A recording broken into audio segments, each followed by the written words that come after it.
Everybody, I'm going to start here and I'll give it about another minute, which looks like got a number of people still coming in. So I'm going to give it about another minute and then I'll call the meeting to order.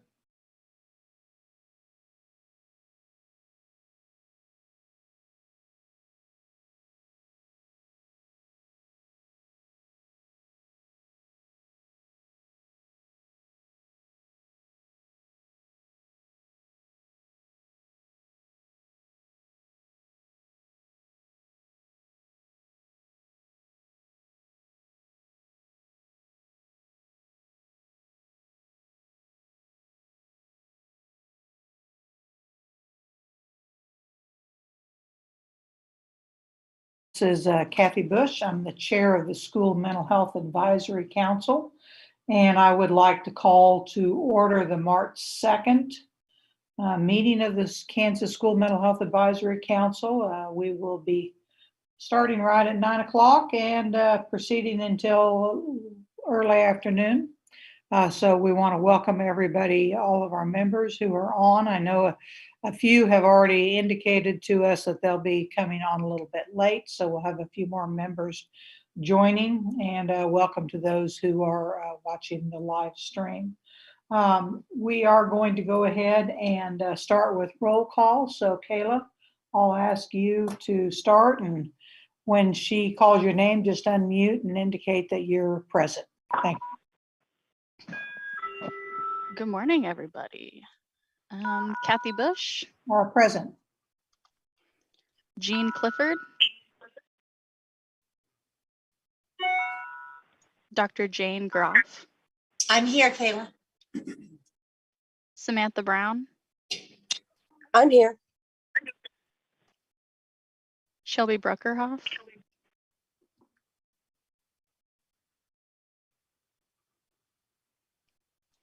Tracy Chauvin.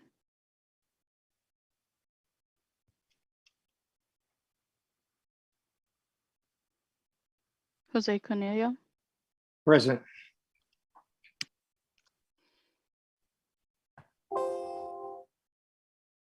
Misty Shervunsky. Sorry if I mispronounced your last name. Here.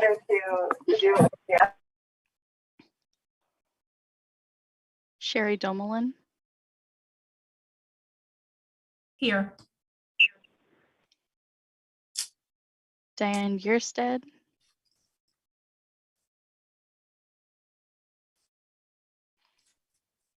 Laura Hattrop.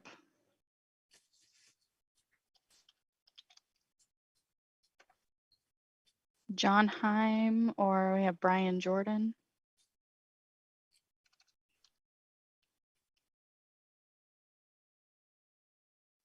Gary Hinault. Present. Leah Hawley. Present. Leslie Gerard will be stepping in for me at around 10 o'clock so I can attend the KTCC meeting and then I'll be back. Okay. Tamara Huff. Good morning, Kayla. I'm here. Good morning. Dr. Ken Huey. Here. Kimber Kotze. Here. Mallory Keefe. She will be an hour late.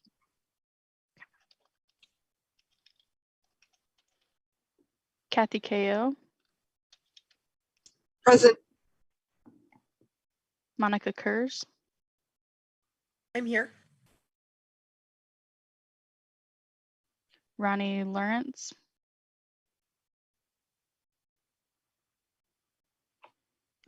Lori Marshall.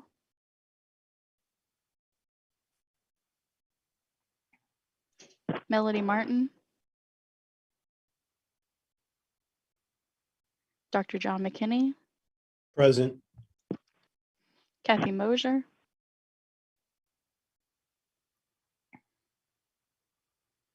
Monica Mernan. She let me know she won't be in until 10 today.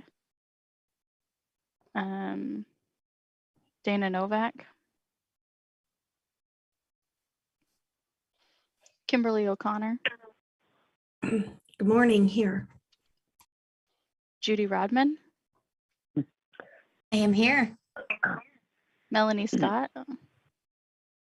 Good morning, I'm here. Shirley Scott, Present. Adelia Schumann, Morning. Rochelle Sodman or Sodden, Soden, I'm here. Soden, Dinah Skies,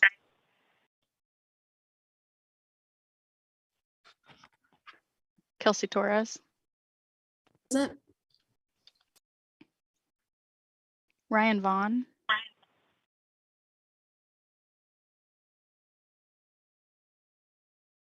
Julian Walker or Paige White,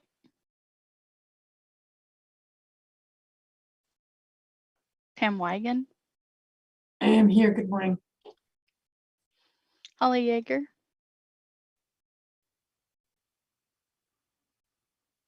Janie Humphreys, Janie Humphreys here.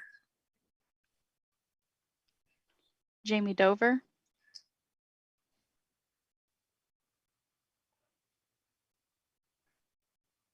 okay, on to the KSDE staff, Bert Moore, I am here with my radiator playing backup music. Barb Depew, Kent Reed, Good morning. I'm here. Carrie is absent today, John Calvert, Here. Good morning, everybody. Shanna Bigler,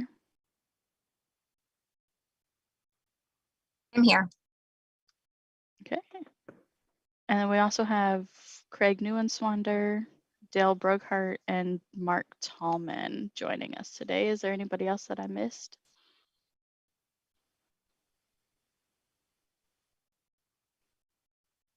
Okay, well, thank you, Kayla.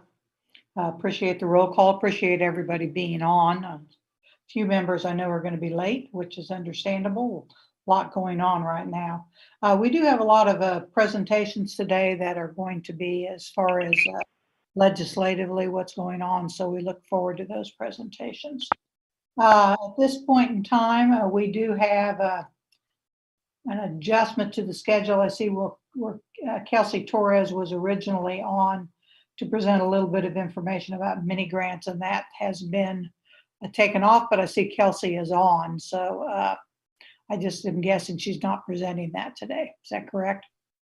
Yeah, I don't know that there's a need to present. The information's included in the meeting notes for that mini grant, as well as contact information if you have questions or want to submit an application. Okay, so there's very information included. So if you're interested in that, Kelsey's your contact there to get hold of Kelsey, and that's always good information. Thank you, Kelsey. So the only adjustment to the agenda is that Kelsey will not be presenting that. Kayla did set an updated agenda, but if you're like me, you hadn't looked at it yet. So I had the old one. So do we have approval for the agenda?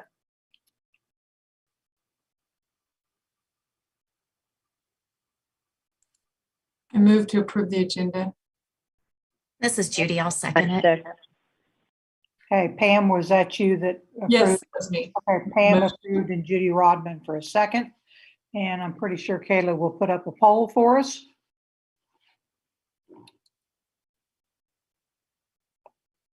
And if you just indicate approve or not approve, and then submit.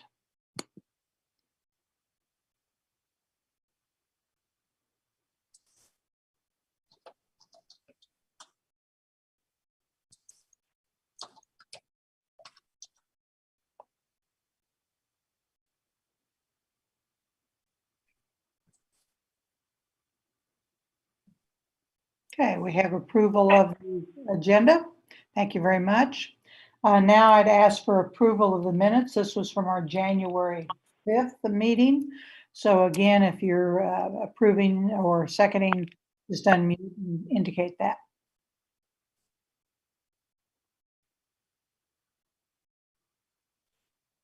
This is Samantha Brown. I motion to approve the minutes from January. This is Shirley Scott. I second the move. Okay, so we have a motion to approve by Samantha Brown and a second by Shirley Scott. So again, we'll have a poll that will come up for this one.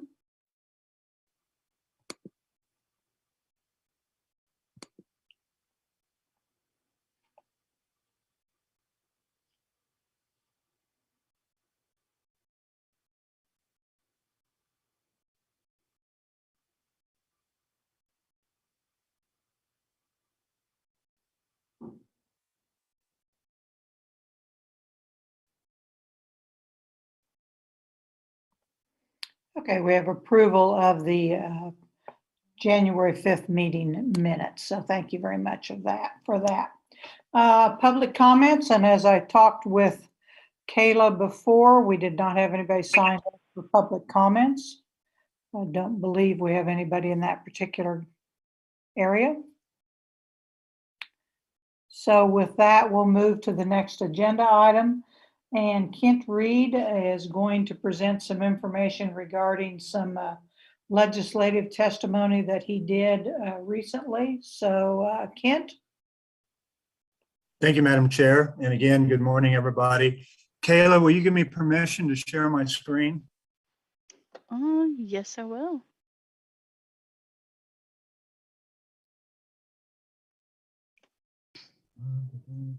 And now all I have to do is find the PowerPoint.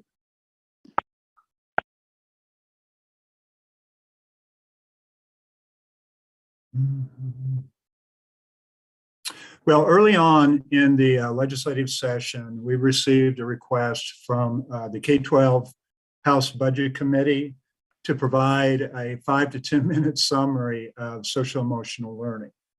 And I worked with Carrie and Dr. Brad Neuenswander on developing the presentation, and I'd like to share that with you at this point.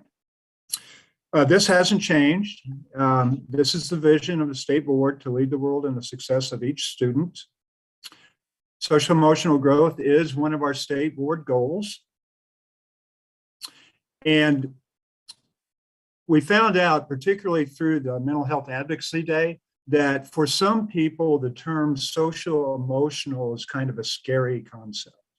And the reason is they really don't understand probably what we're trying to do with social emotional learning and social emotional growth. So I shared this slide with the committee, and what it states, what the goal states, is that each student develops the social, emotional, and character competencies that promote learning and success in life.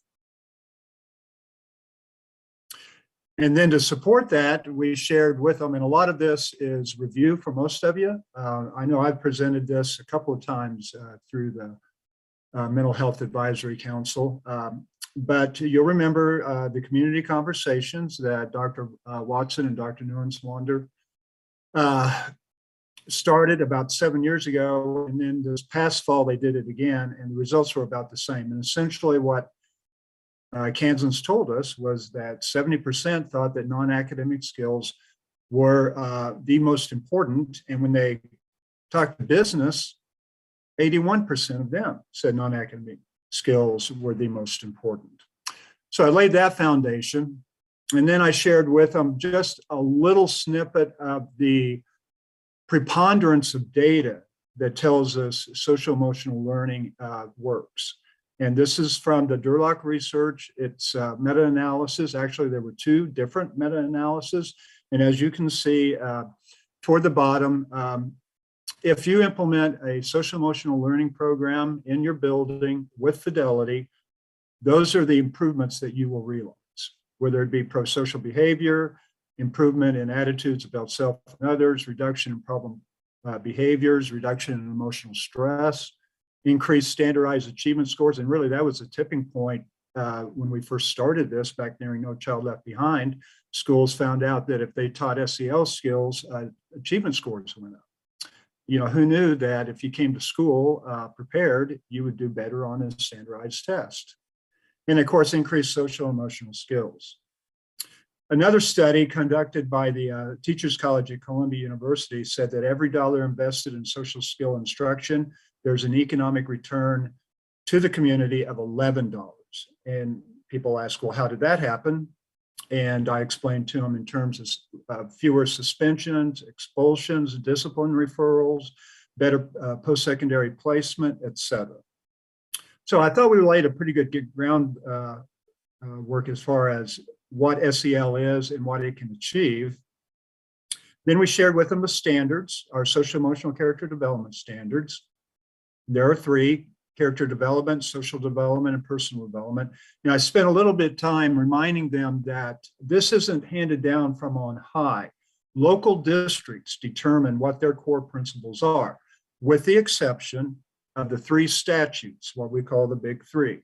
The FLAT Act, which is suicidal ideation, the bullying statute, and mandated reporting. Those are required. But everything else in terms of how they develop social emotional learning is done at the local level, and it's certainly measured at the local level.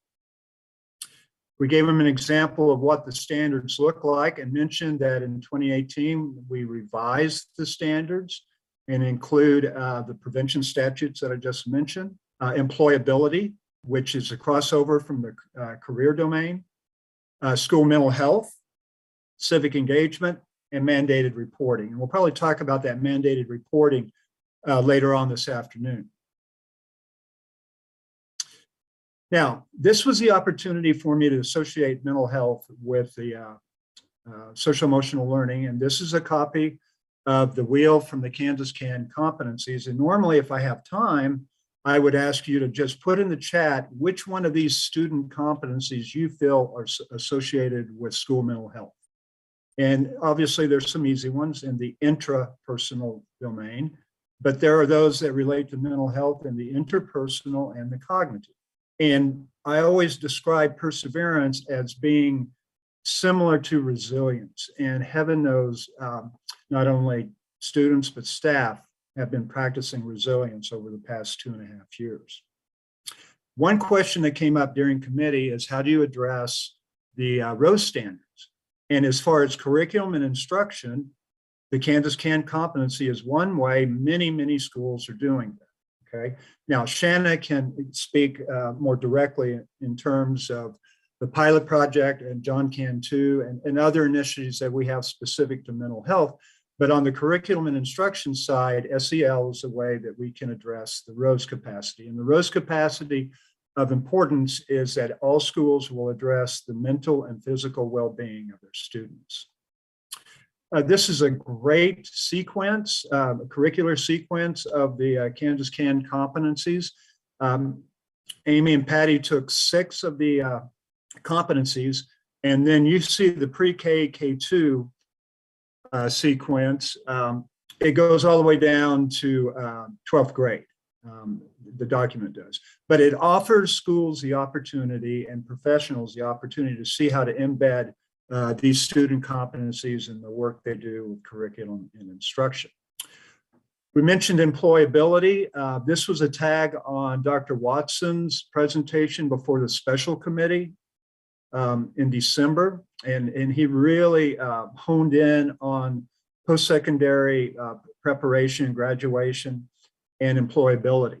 And this comes from a case study that's going to be published in the next couple of weeks that we at KSDE, along with the Center for Career Development and also CASEL, put together on the blending of social emotional and the workforce.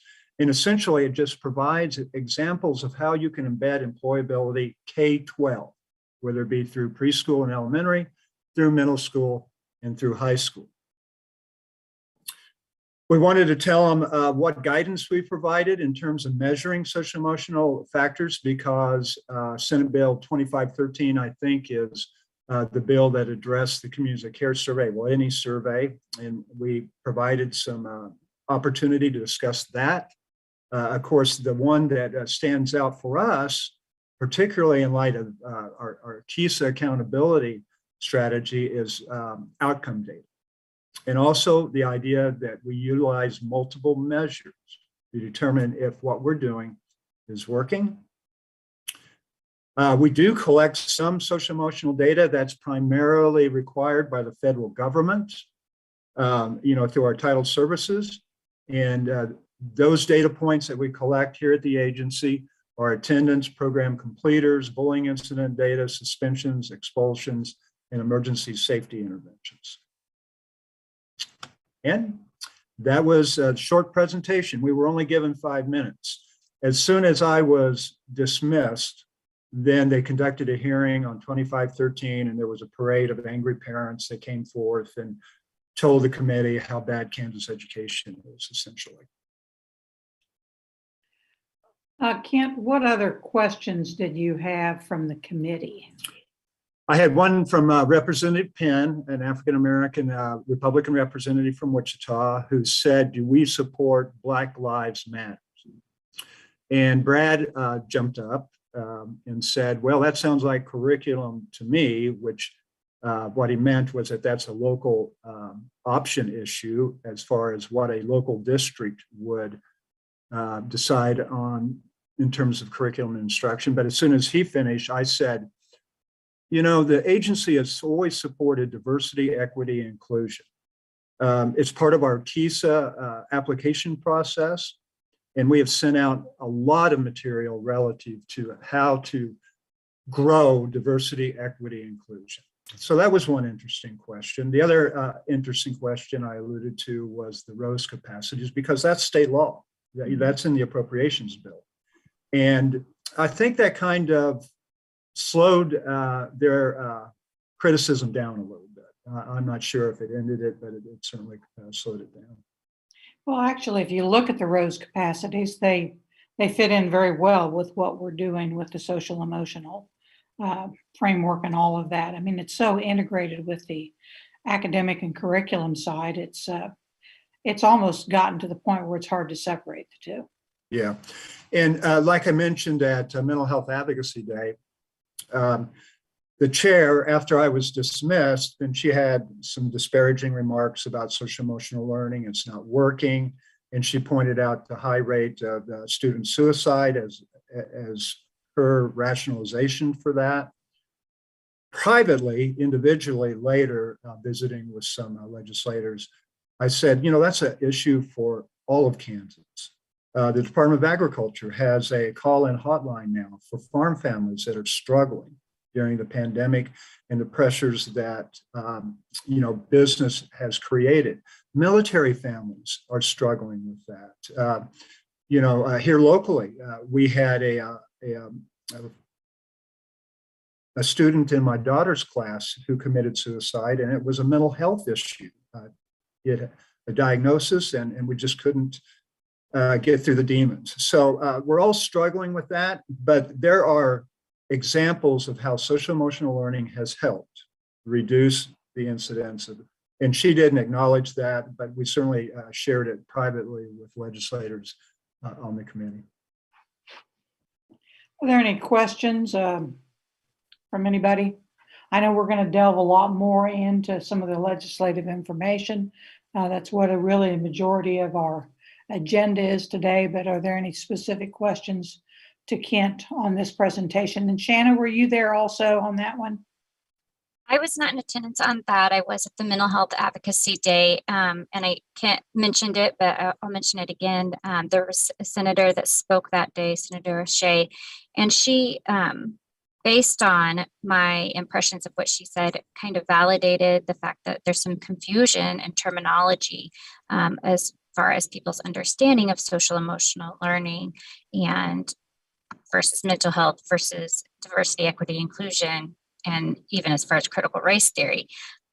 So really just kind of clearing up any misconceptions as to what those are and how those look in schools, you know, is what we're here for. So whatever you all here out in the fields that you're working in, if you do have questions about our definitions and how we use those and how we're addressing those areas in schools, please reach out, because we would much rather clarify and have everybody on the same page than have people not sure and speaking to that.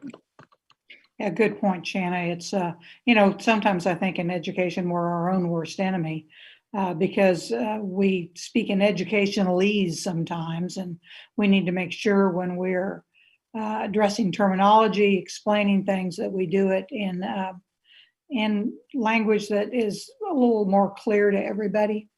we may understand some of these terms, but not everybody does. But the thing is, that isn't just an education thing. You talk to engineers or you talk to anybody else, they all have their own jargon that they use in their particular field of study. So question, Kathy, yeah. Kathy, this is Judy. I just wanted to say, I remember when we first started this committee, one of the things that we did is spent that day clarifying terms. And we all had, I think there was like 7 or 8 different definitions for attendant care. So I think some of this also happens in some of our dialogue and communication. So I think exactly what you're saying is true. Yeah, very true, Judy. And when you can get people together and you can actually get them to talk, we can get through some of these barriers. And and even nowadays, school districts are going to have to do this at the local level because a lot of these issues are. Kent explained very clearly. We have really just those 3 statutes that are requirements, but the social emotional issues that they cover really are a local issue, and I know a lot of districts are working through that now. Kent or Shanna, are you hearing from any local folks about needing additional help with new school boards that have come on or anything? I don't think. Go ahead, Jen. Shanna. Oh, I was just going to say, we're anticipating a significant turnover in administrative staff. And so I think it's going to be really important that here from the SEA level that we're communicating the social emotional, what that looks like as far as the board goal. And then that they're communicating it to staff as well. So that's kind of my biggest catch is that there's so many people turning, with turnovers and positions. Kent, you want to speak more to that? Yeah, specifically resistance from local boards.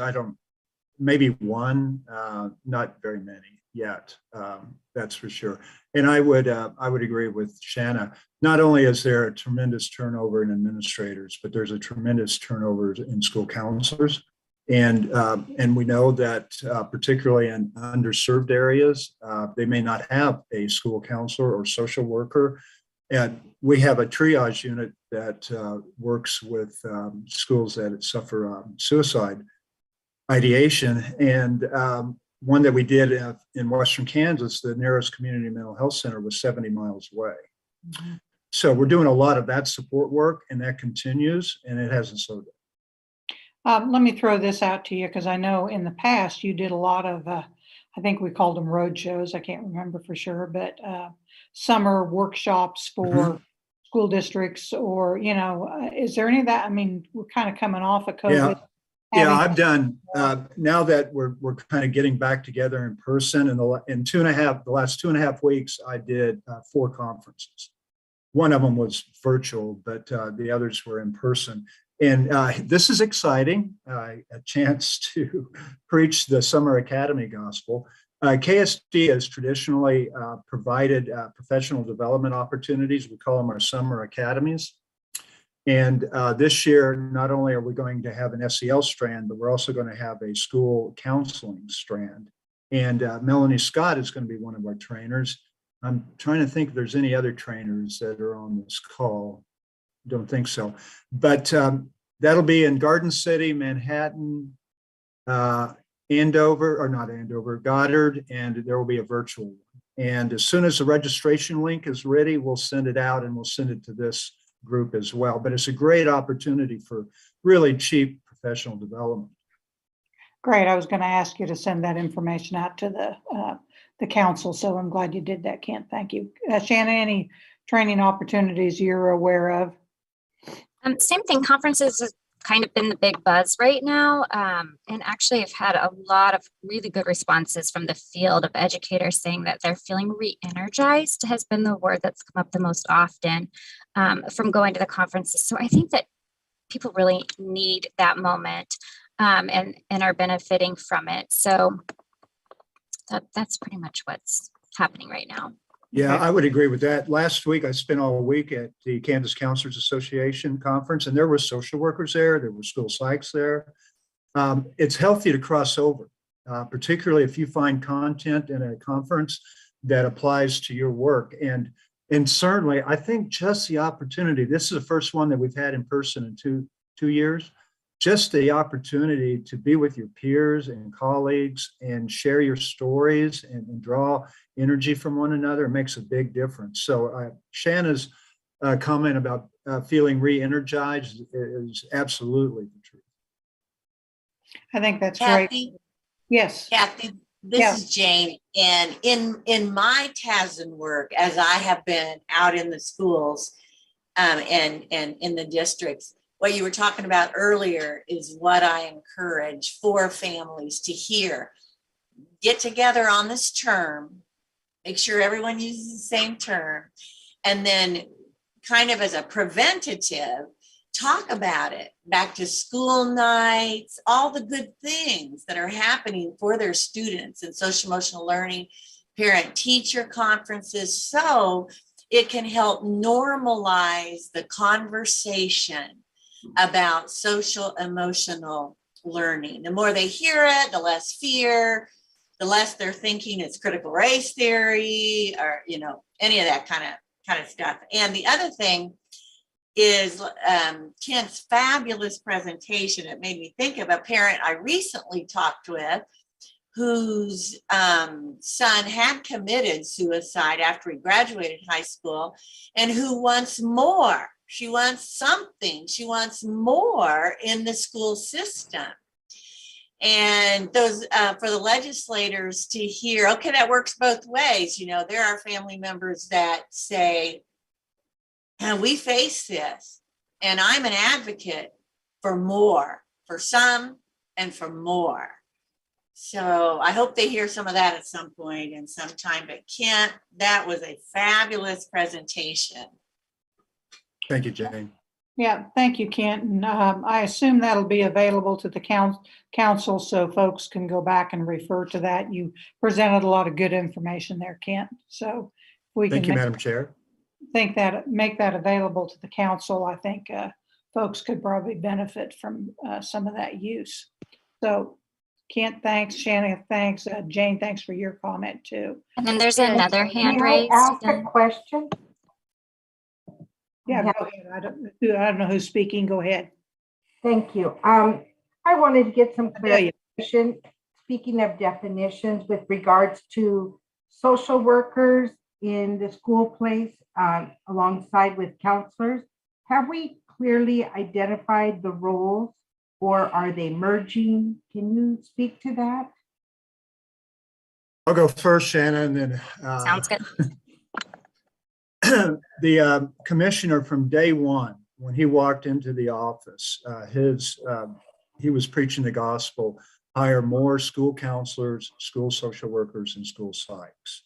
Now, really, the roles, there are any number of professional associations that can make suggestions. On the counseling side, there's ASCA, and Shannon will have some on the social work side. But really, it's up to the locals to determine that.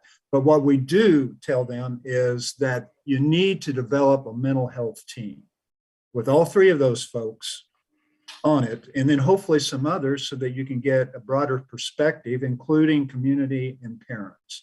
But that's been the tagline that the agency has had for the last 7 years. Shannon? Yeah, so the other aspect of that is licensure capacity.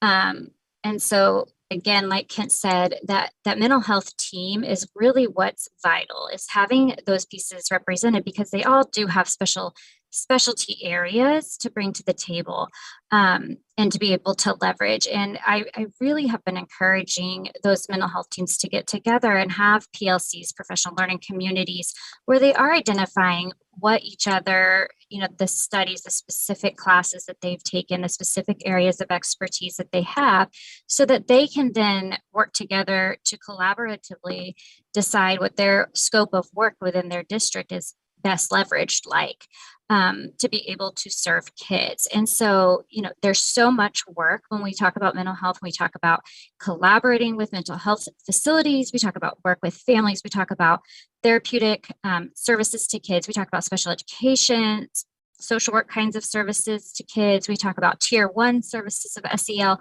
I mean, there is just a huge amount of work to be done. And some of that may be limited by licensure capacity. For example, bachelor's level social worker cannot do the same things as a master's level social worker can do. The scope of work is different. And so just looking at each other's licensures abilities and really identifying, who does it make sense to have do what and whose specialty is in what area. I mean, I know right now Tracy Chauvin is on this call, and I'm going to call her out because she's one that I would say, regardless of what her licensure is under, she's wonderful at professional development on mental health. And so knowing that if she were on my mental health team, I would put her as an A+ person for doing professional development for my district. I hope that helps trying make to sense. find the licensing language, because what I find is that we do have mentioned under the school specialist license, it'll refer to the school guidance counselor and counseling. Do we have within the licensure structure so that we have a definition and someone couldn't say to me, well, Idalia, we don't know what the social worker, what they have taken. Yes. So school social work is a little different because KSDE does not directly license school social workers. So while we work collaboratively with school social workers and help provide guidance to the field of that, the licensure is actually through the BSRB. And so if you get onto their website, you'll be able to see the different levels and scope of work that their licensure covers. Also, it's very easy to get onto any kind of post-secondary, Washburn has a good social work program, and look at those courses that they've taken. And if you have further, more specific questions, I'm always happy to answer what those look like. And if I don't know, I could definitely reach out to people who do. On the school counseling side, the professional licensure standard, Adalia, that you probably looked at will give you a great snapshot of the roles and responsibilities of a Kansas school counselor. And grad programs have embedded that in their instruction. And so when they are licensed, they are supposed to have a mastery of those competencies, essentially. I think I heard Dr. Huey. I'd add to that, in addition to what you said, Kent, and I think those program standards, even though I think you said at some point in the near future they'll be updated, but I think they provide a good framework. In addition to that, I think the resources from the American School Counselor Association, the role of the school counselor, the role of the elementary, middle, and high school, they're separate documents for each, do a really good job of addressing the role, which certainly aligns with the Kansas standards. So I think they're pretty clear about what a professional school counselor would look like. And the last thing I would say is we just recently edited the comprehensive school counseling program, and I will send that to Kayla so that she can post it on, the advisory council website, and it has a lot of what I've just described, plus what Dr. Huey has mentioned as well. Okay, I think, thank you for Kent for your presentation, and a lot of good follow-up questions. We may need to delve into some of these roles of our support staff a little bit more in the future. I know there's always concern, and there's concern for the all you got to do is look at all the support areas, including psychologists and nurses and all those folks. And I'm quite certain we're experiencing shortage in all those. So we may want to delve into that a little bit sometime as far as what roles those folks serve. And Kathy, Tracy also has her hand up. Yeah, and I'm trying to move to the next agenda item because I saw Craig here, but Tracy, why don't you go ahead and then we'll move to the next agenda item. Tracy? I just had an additional question for clarity for Kent, for my own clarity, because similar to what Idalia asked is what is the difference between the role and responsibility of each? And I know that this is a conversation that's been had about social workers specifically we have titles such as family school liaison, and they are not social workers. They are not licensed social workers. They do not have a background or any training in social work. Similar question for the counselors. We have, I know in my own district, they're not called school counselors. They're not professional school counselors. Is this common as well, Kent? And this might not be an answer right now question, where we have people who are just called counselor and they're a licensed marriage family therapist or another. And so question for clarity, is this similar, and are we continuing to look at streamlining that as well? If they're working for a district, they cannot be referred to as a school counselor unless they are a licensed school counselor, and that's an okay. So it's the same. Okay, perfect. Thank you. Okay, thank you. And we may want to make note, because we may want to revisit this for the council sometime and get some clarification. The licensure issue is an interesting one, because again, as Shanna mentioned, the social workers are not licensed through KSDE. There is another department that licensed them. So that might be a good clarifying kinds of thing to delve into sometime for our council. I am going to move us to the next agenda item. Craig Nuenswanger, and I believe Dale Brungard is going to help also. Legislature is very much in session right now, and we felt like this would be a good meeting to have a legislative update. And I know, Craig, you're over there a lot, and I saw you when I looked at the agenda. So if you'd unmute and get on, we'll turn it over to you. All right, thank you, Kathy. Glad to be here. And I can understand, if you saw me on the agenda, why you want to talk with Kent and Shanna a little bit longer. So I don't have any issues there. Dale is with us. He'll chime in and help me out a little bit. I do actually have a question before we leave your last set of topics around suicide rates. I've heard reports on the radio from different groups that since 2019, the suicide rates have actually declined. Can you folks tell me, is that accurate, or is that somebody who didn't really know? Craig, I heard or I saw a published report that over the last 10 years, they've climbed 60%. But there has been some local reports that suicide rates are down within that particular region over the last year and a half or so. Shanna, what have you heard? Yeah, so what we know for sure is that hospitalization visits during the COVID timeframe for suicide attempts actually increased substantially. It's a delayed data collection. Gary could speak to this as well, but we don't get the actual numbers until a year or so later. So we really don't know exactly what that's going to look like. The other piece of it is it being reported as a suicide. So there's a bunch of different factors in that. We know that we've heard anecdotally from the field. Lots of parents, lots of school staff have communicated. I've worked with Monica. Kent has worked with Monica. We've all worked with Monica. We've all worked with Gary on helping schools navigate suicide, because it really is a significant factor that is a concern right now for our kids.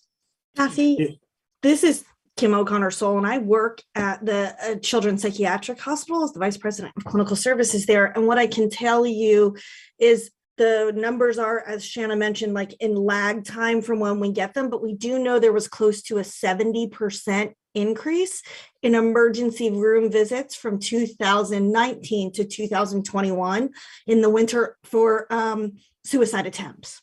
So the attempts are up by 68% and change. I don't have the number in front of me, I apologize, but attempts are significantly on the rise. How that manifests to actual lives lost, I don't have that data, but I do know the attempts are on a significant incline. And our census is reflective, as well as our call volume, as a result of families needing that support for children. That's great information, Kim. And Monica can probably also allude to, KDHE collects some data outside of, the Attorney General is responsible for the Child Death Review Board, and that's what Shanna was referring to, and Kim, in terms of the lag. That data is 2 years delayed. But Monica's worked with KDHE in terms of getting emergency room visitations, data, and things like that. Monica, you want to chime in a little bit? I would love to. It's like you saw my hand raised. Thanks, Kent. Yeah, so I'm going to put a couple of links in the chat for folks if you'd like to kind of see some of the reports that are linking to what Kim and others have spoken to as far as emergency departments for suicide ideation and attempts being up for the COVID-19 pandemic timeframe when compared to like baseline data in 2019. To kind of follow up on what Kent said, our vital statistics data, which is drawn from death certificates, as well as our National Violent Death Reporting System, data is going to have that a little over a year lag time. So we don't have 2021 data out yet. What I can tell you from preliminary reports that I have seen for statewide data is that we are not going to see the kind of dip in suicide deaths that we saw in 2019 continue for the next couple of years. So I think that the other thing that I would encourage folks to think about when we think about making progress on reducing the suicide burden in Kansas for youth and for adults, I'm never really looking at just 1 year of data. Right? I am looking for trends. And so seeing kind of 1 year of a decrease is great news. I want to celebrate that. But that doesn't tell me that our work is done or that we can just continue what we're doing. What that says to me is like, let's dive in, find out what is working and how can we keep building on that. So the overall trend in Kansas continues to be one of increase. There are some concerning trends, especially when it comes to youth. And so while I don't want to detract from local efforts and local gains that folks may be seeing, we're not seeing that that's an overall trend in the state, or I would really say in any locality. We're not seeing multiple years of downward trends. But I'm going to put a couple of links in the chat to KDHE data that are kind of good primary sources for folks to look at. And then I know that Dana Zolk over at the KDHE, who's over the Bureau of Violence and Injury Prevention, I think. Don't quote me on exactly those words. I don't think they're all in that order. And then also Jeff Wilhelm, who's over the Kansas Violent Death Reporting System. I know that he's always very open to talking about their data. So I would encourage folks not to be shy about reaching out to the contacts that you'll find on the websites that I'm going to put in the chat. And thanks for letting me chime in. Certainly, thank you all, and that helps. So apparently the report I heard was either anecdotal, or if it was based on data, it was very much localized or regionalized data to that particular area. So thanks for clarifying that for me. So moving on to the topic at hand, with Dale and I involved, we're the fiscal guys, so we're going to start with money at the state level, and that's maybe more appropriate than it might sound. Money drives an awful lot of what happens across the street at the Capitol. Do we have it? Do we not have it? They're like anybody else. We never have enough. So just to give you an idea of where the state is financially, they have a revenue estimating group that meets twice a year, and they estimate how much money is going to be coming in over the next year or two. When they met in November, they increased their revenue estimates for the coming year by $1.3 billion. That's billion with a B. And just to give you a little perspective, obviously on the state level, $1 billion doesn't necessarily mean the same thing it does to you and I, but even at the state level, that's a lot of money. That's approximately 16–17% of the state general fund. So that's a significant increase to have made in November. And that's the estimate that the governor uses when she recommends her budget. So she recommended a budget to the legislature, and we'll come back to that in just a little bit. Since that revenue estimate was made, each month since then, we have exceeded the estimates. And yesterday, we just got the numbers through the month of February. So from November through February, we've already exceeded the estimates by $218 million. So relative to what they expected, the state's doing really well in revenue, and they've got some money that will allow them to do some things. So when the governor made her budget recommendation, the portion for education, of course, she recommended funding the general fund, the LOB, as agreed to in the Gannon court case. So the general fund increase would be a 3% increase in the base going into next year. Now, I'll tell you that sounds great, and it is. We haven't had that kind of continuous increase every year for 5 years like we have recently ever before.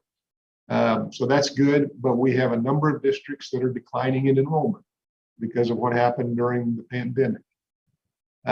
So estimate-wise, we have 74 school districts that even with that increase in the base will lose general fund budget authority next year. They'll have a smaller general fund than they did this year because of the declining enrollment.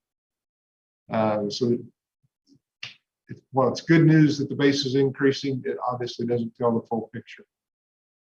There are some other pieces of the budget that the governor recommended. State board requested additional funding in a number of areas.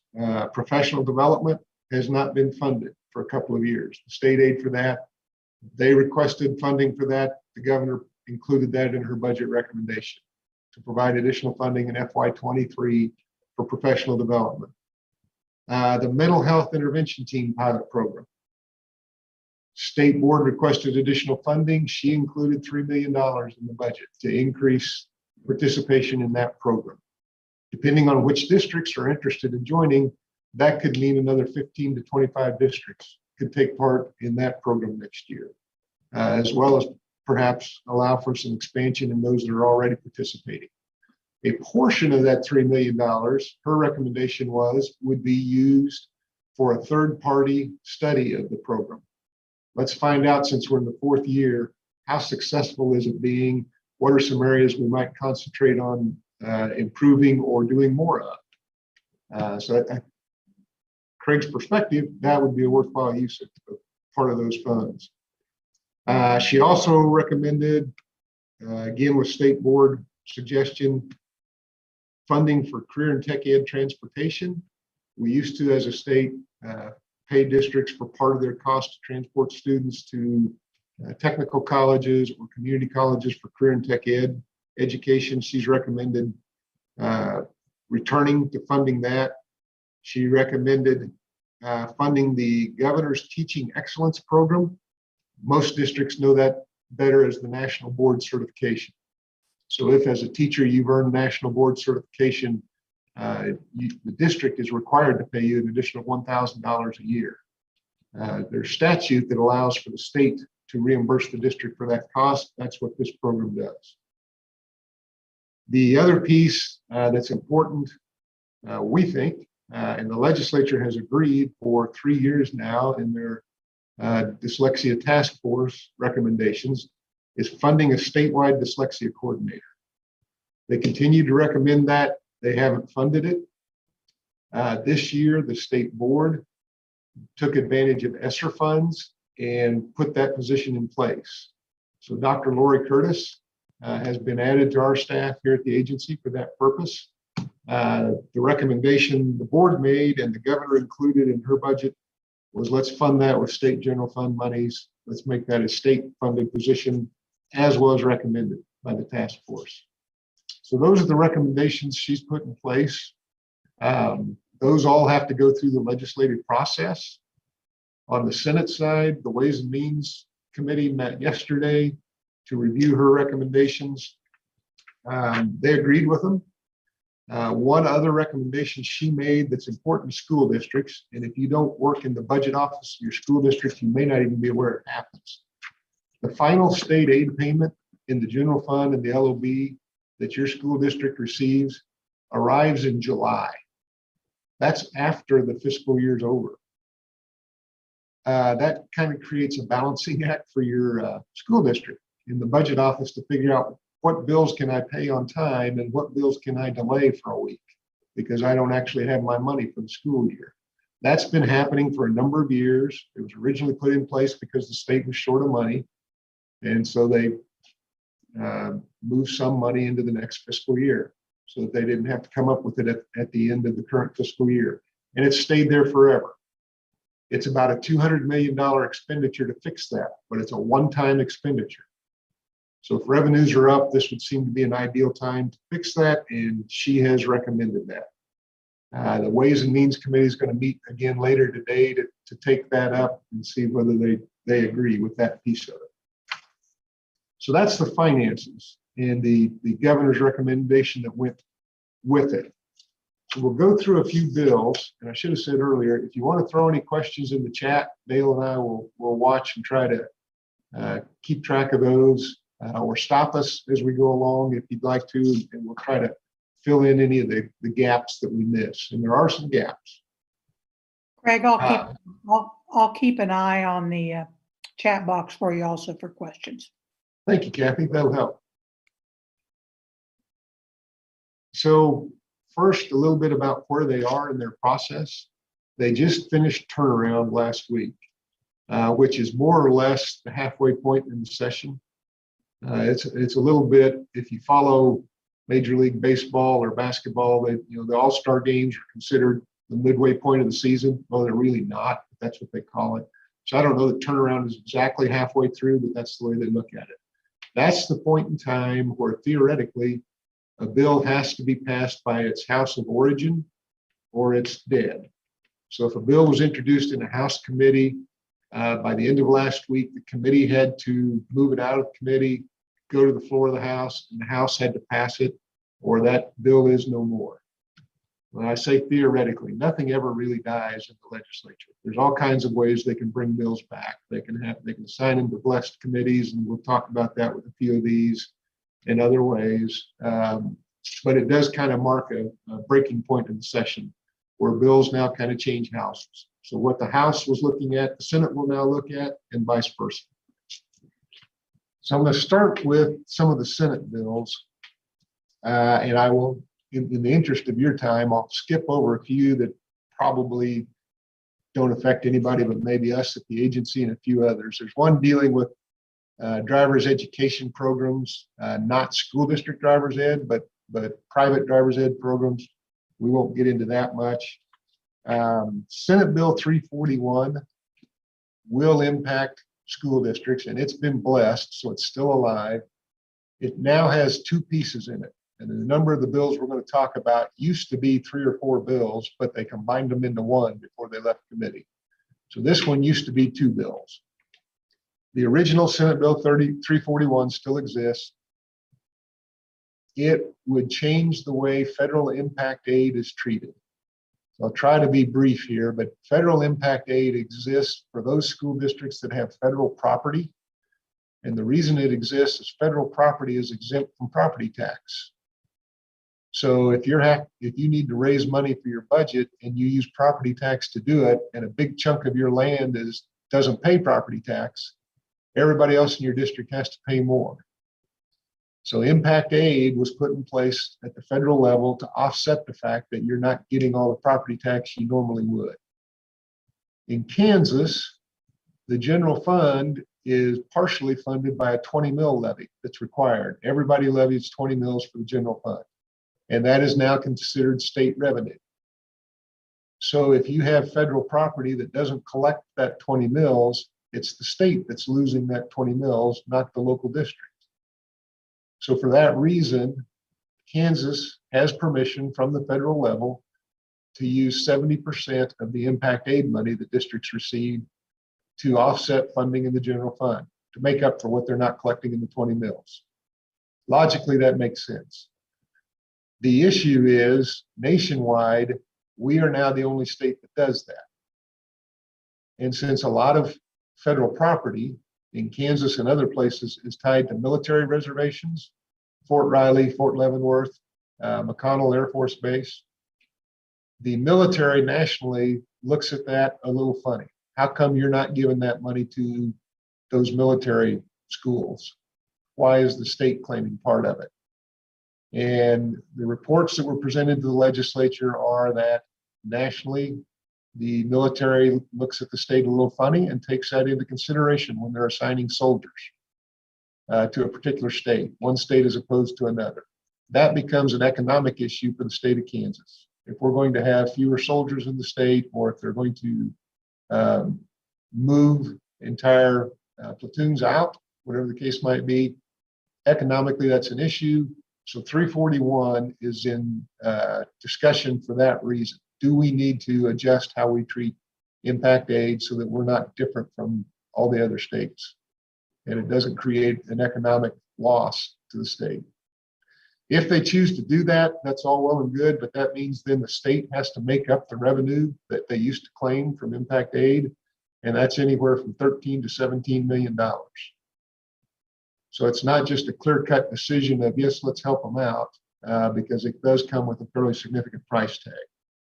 So that's maybe more than you wanted to know. If you're one of the 23 districts in the state that receives federal impact aid, that's of interest to you. 2 or 3 districts in particular, because they receive the vast majority of the money. If you don't receive federal impact aid, you don't care a thing about what I just said. But be that as it may, that's the issue that's being presented there. They also moved into that Senate Bill 31, which is actually from last year, and it's of interest to quite a few more districts. It has to do with state aid for bond and interest elections. So currently, we have basically 2 different formulas for state aid on bond and interest. If you had your election prior to July 1 of 15, you received one amount of state aid. If your election was after July 1 of 2015, when the law changed, you receive a second amount.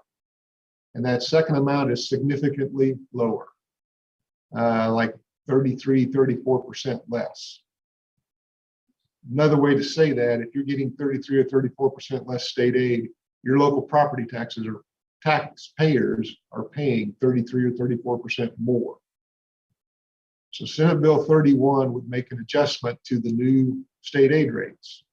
They are tied currently to the lowest assessed valuation per pupil in the state. So to equalize state aid, we calculate the assessed valuation in every district and divide it by the number of students they have in that district. That's the assessed valuation per pupil. The lower your assessed valuation per pupil, the poorer you are relatively in terms of the amount of money you can raise. So you get more state aid. So the current bond and interest state aid we're under ties state aid to the lowest assessed valuation per pupil. And that district qualifies for 75% state aid. Every $1,000 you are higher than that, you get 1% less state aid. Well, this goes back to the impact aid argument. The lowest assessed valuation per pupil in the state belongs to USD 207 Fort Leavenworth, because they are entirely contained on the military reservation. They literally have, the only property they have that pays property taxes is a railroad, a credit union, and a Burger King. That's it. So their assessed valuation per pupil is $1,000, and it always will be. It's never going to go up from that number.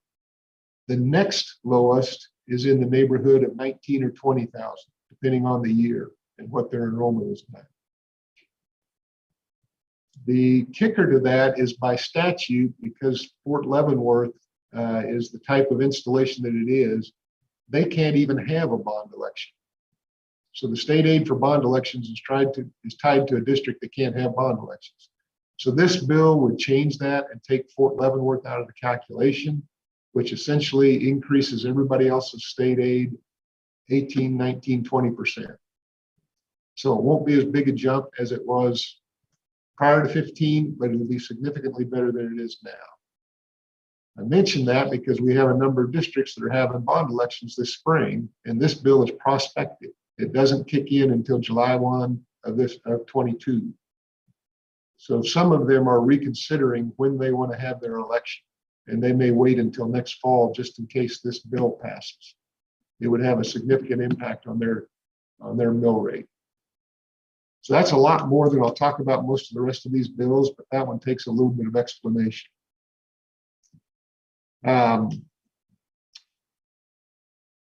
There have been bills in both chambers, and one of them passed. You probably read about it. It's now referred to as Apex, that mystery corporation out there that may or may not move a new facility into Kansas that would create a lot of jobs and a lot of revenue.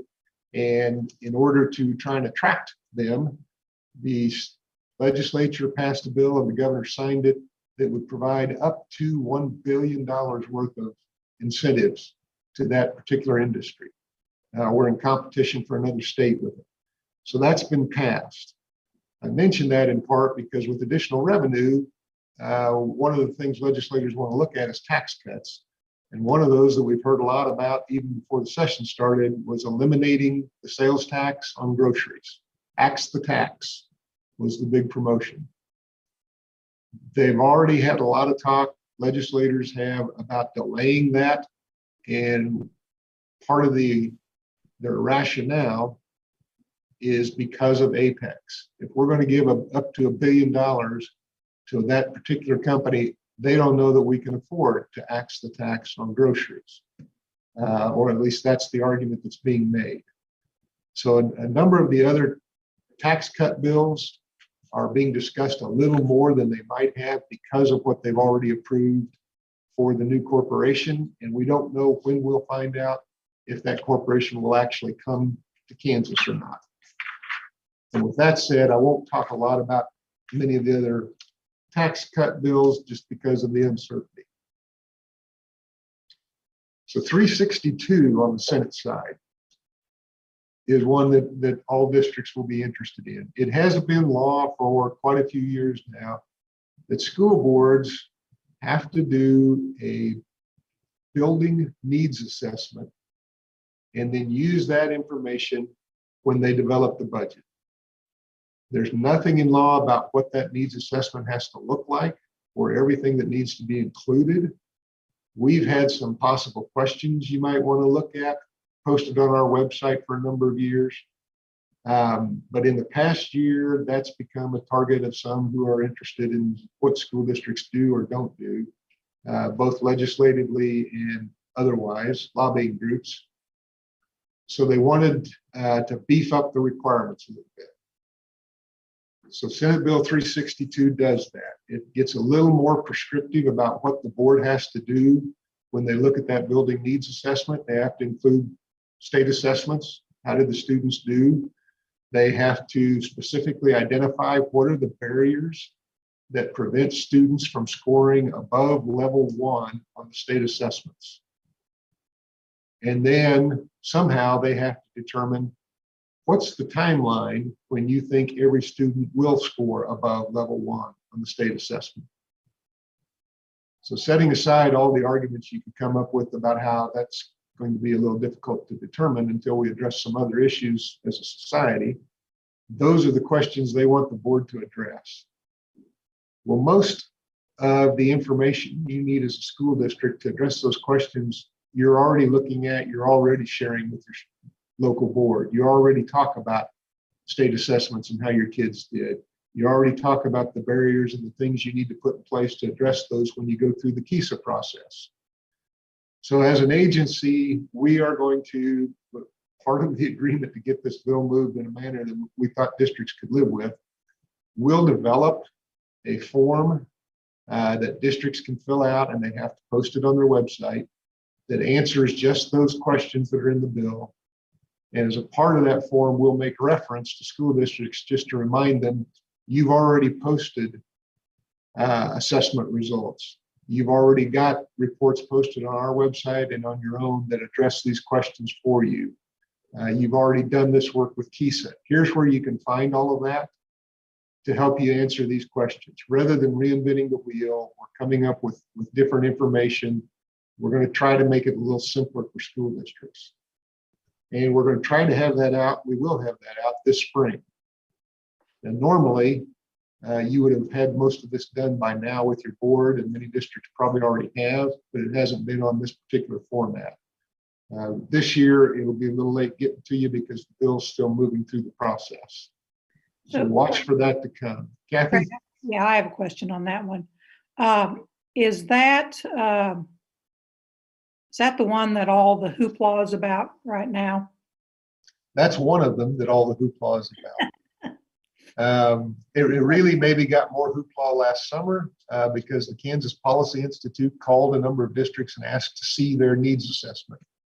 Well, there is no document in statute that they're required to fill out, so they didn't particularly have a needs assessment. They had discussions with their board, certainly, So that's to try and head that off a little bit. We got some feedback from superintendents.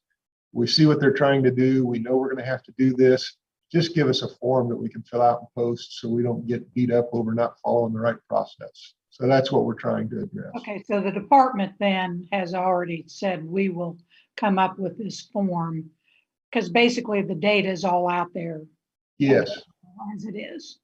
Yes, the data's out there. School districts are sharing it with their board. It is a part of their discussion, but it's a little hard to describe. Well, over these 3 or 4 board meetings, we talked about this, this, this, and this. So we're trying to come up with a simplified reason or form of reporting that. And this bill has passed the Senate. It has passed the Senate. Okay, all right. We'll move on to the House. Takes care of my question. Thank you, Craig. Certainly. Okay. So in terms of hoopla, since you set me up with that, I'm going to switch over to some House bills for a moment because the Senate bills are kind of sitting on the sideline in part waiting to see what happens to the House bills. And the ones in particular I would go to, and these are ones that have been combined. So it's several bills put together. House Bill 2615 has been blessed, so it will stay alive.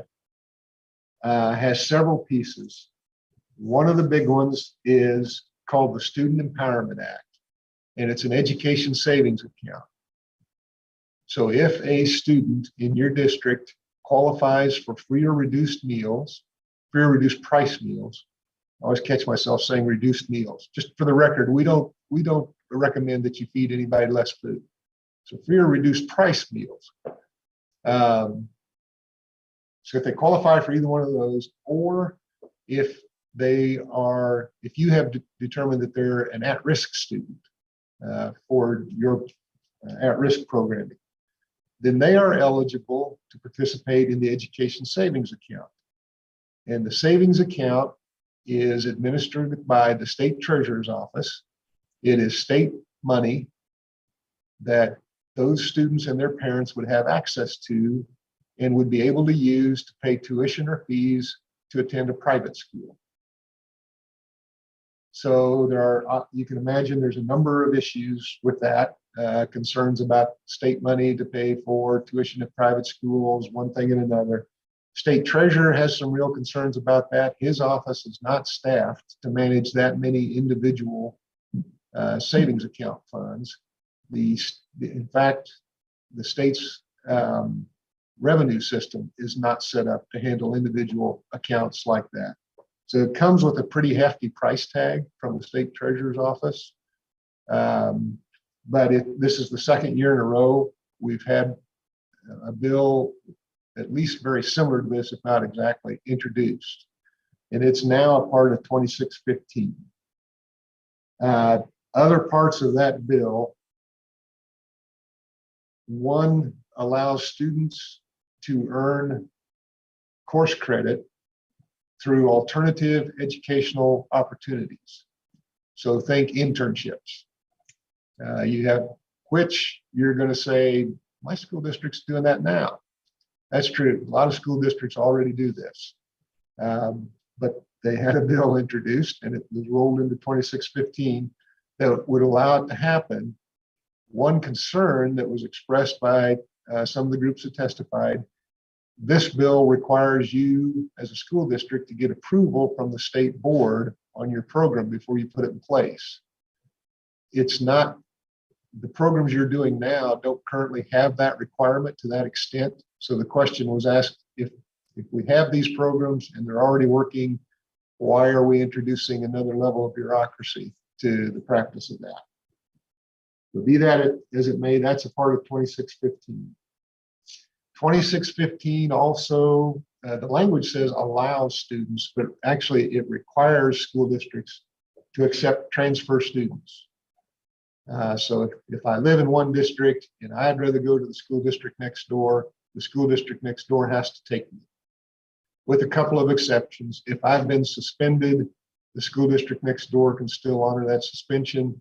If the school district next door is growing or already has full facilities, they can adopt a policy that addresses capacity And capacity is not defined in the bill.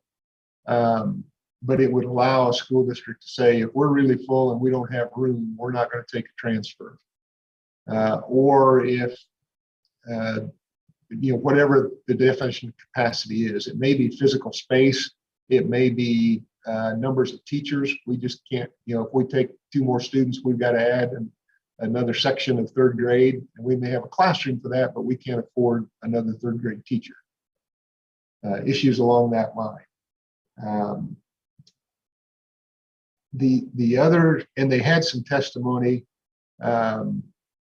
Corey Gibson from Valley Center did a really nice job testifying on this bill when it was originally a standalone bill before it got rolled into 2615 about his particular district. They're a growing district, and they've passed bond elections to build more facilities to handle that growth. But they're still pretty full and continuing to grow. So as a result, he said his board has voted twice in the last 3 or 4 years on this particular policy. And no, we do not want to take students from other districts. We're full. Those families are not paying for the bond elections that we have to have when we have to add more space. And I think that's for districts that do not allow students to transfer in, that's typically the reason. Many of our districts, in fact, I can say most of our districts take transfer students. That they have space, that's not a problem. But again, now we've got a bill that will require you to do so. The other piece that's a little bit of a concern on that, if you deny a student the right to transfer in, the parent can appeal that to the Board of Education, local Board of Education, which your denial was probably based on board policy to start with, but they can appeal it to the local board. If the local board upholds the refusal to allow the student to transfer, they can appeal it to the State Board of Education. And the State Board would need to then have a hearing on that issue and deal with it. So those are the 3 parts in House Bill 2615 now. As I say, it was referred to appropriations, which blesses it, allows it to stay alive, and then I anticipate it will go back to K-12 Education Budget Committee where it originated for further action. Craig, so that has not passed the full House? That has not passed the full House. They didn't even debate it. They just referred it to appropriations right away and let it carry. Okay. And the last component you talked about the transfer, that really kind of treads on local control, doesn't it? Yes. My humble opinion, yes, it does. Yeah. And Craig, Kathy Ko here. I'm not sure special ed weighed in on this at all, but as I listened to that bill, I guess I have a lot of concerns about disproportionality and other concerns that could come up. So do you know if any of that's come up? Briefly, the comment was made, and I don't remember if it was a legislator or somebody that's testifying. School districts currently, and it would not be any different under this bill, have to be careful when they adopt policies about what transfers they'll accept and which ones they don't, that they are not discriminating, whether that's because of special education needs or any other reason. If I'm going to accept one student, I need to be real careful about telling another student, no, you can't come here, so that I'm not discriminating for any reason. So Craig, parents could do shopping of different districts in that scenario, and they could enroll their child in multiple districts if they chose to, if the school board did not have a full capacity. And I'm thinking in terms of, I've got migrant students, I've got ELL students, I have some significant behavior disordered students, and these parents are not happy with the current arrangement, so they want to go to the neighboring school district. I think it lends itself to a lot of tough discussions about supports and whether that district has available the supports needed for that child. And you're treading on real delicate water of discrimination here if you're not careful. I think that's exactly right, Mark. It's very difficult to prove that you're not discriminating if you let one student in and you don't let the other one, regardless of what the reason is. That's not a legal opinion, by the way. That's just me talking. The next bill has been treated similarly as 2615. It passed committee. When it got to the floor, they didn't even debate it. They just assigned it to appropriations. So it's blessed. And What's the now number it's, again, Craig? what's that? What's the number again? This one will be 2662. And again, it's a combination of several bills.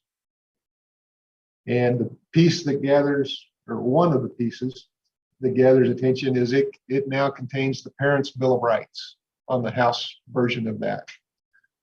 Truthfully, most of what's listed and considered the Parents' Bill of Rights are rights they already have and that most districts allow to review curriculum, to know what's being taught to my child. It's really not a lot of new information there on that piece of it.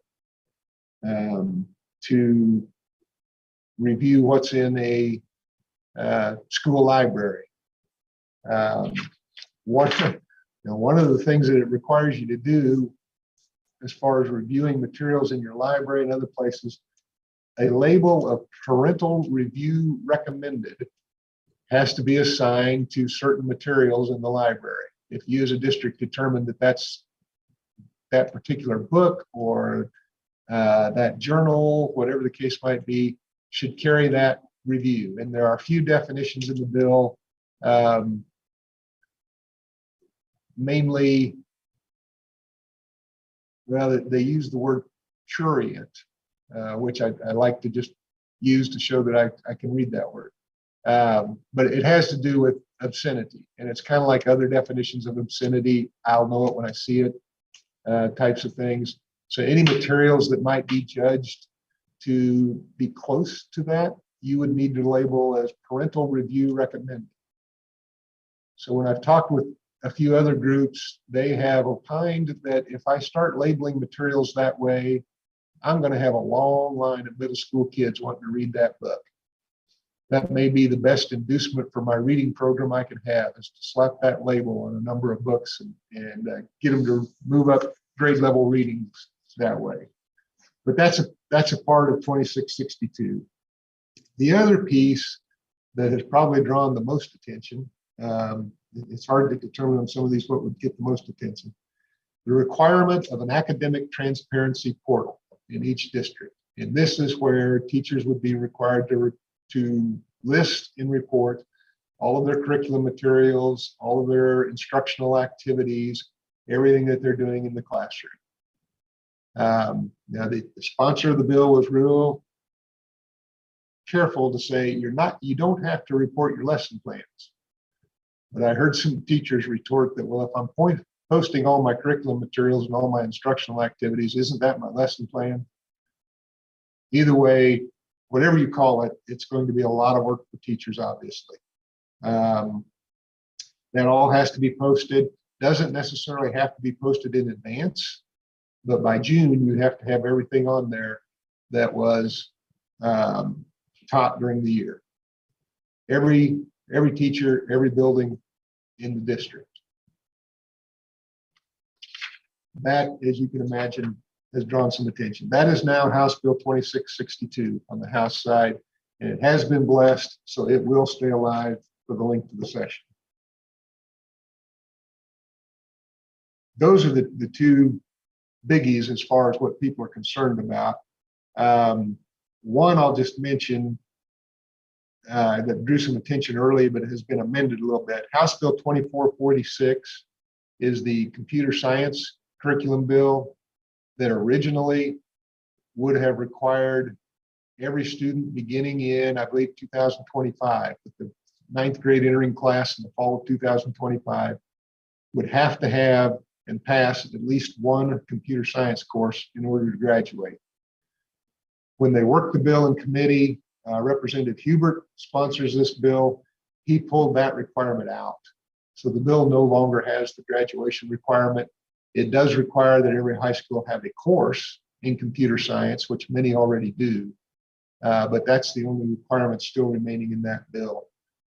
That bill was blessed like some of the others, so it stays alive. I think they would have worked it, but Representative Hubert was not able to be there when they got to the House floor. So they blessed it so they could keep it alive until he has a chance to talk about that. Craig, we've got a question. was House Bill 2513 rolled into House Bill 2662 as well? I don't know if I have my cheat sheet that lists what bill went into which. Was it rolled into 2662? Can you tell me what 2513 dealt with? Yeah, Craig, that's the one about surveys. Oh, thank you. Yes, it was. I skipped over that. 2662, and that will be of interest to a lot of people. Does include 2513. That is the requirement for non-academic tests, questionnaires, and surveys. Think Kansas Communities That Care survey, because that's the one they always talk about. Schools have to provide parents with a copy. Parents have to have the opportunity to opt in on those surveys, and schools have to post those surveys on their website. Now, obviously, some of those are copyrighted, so that creates problems. The other thing that's different, the requirement on allowing parents to opt in, they have to have that opportunity no sooner than, I think I said that the right way, 4 months before you give the assessment.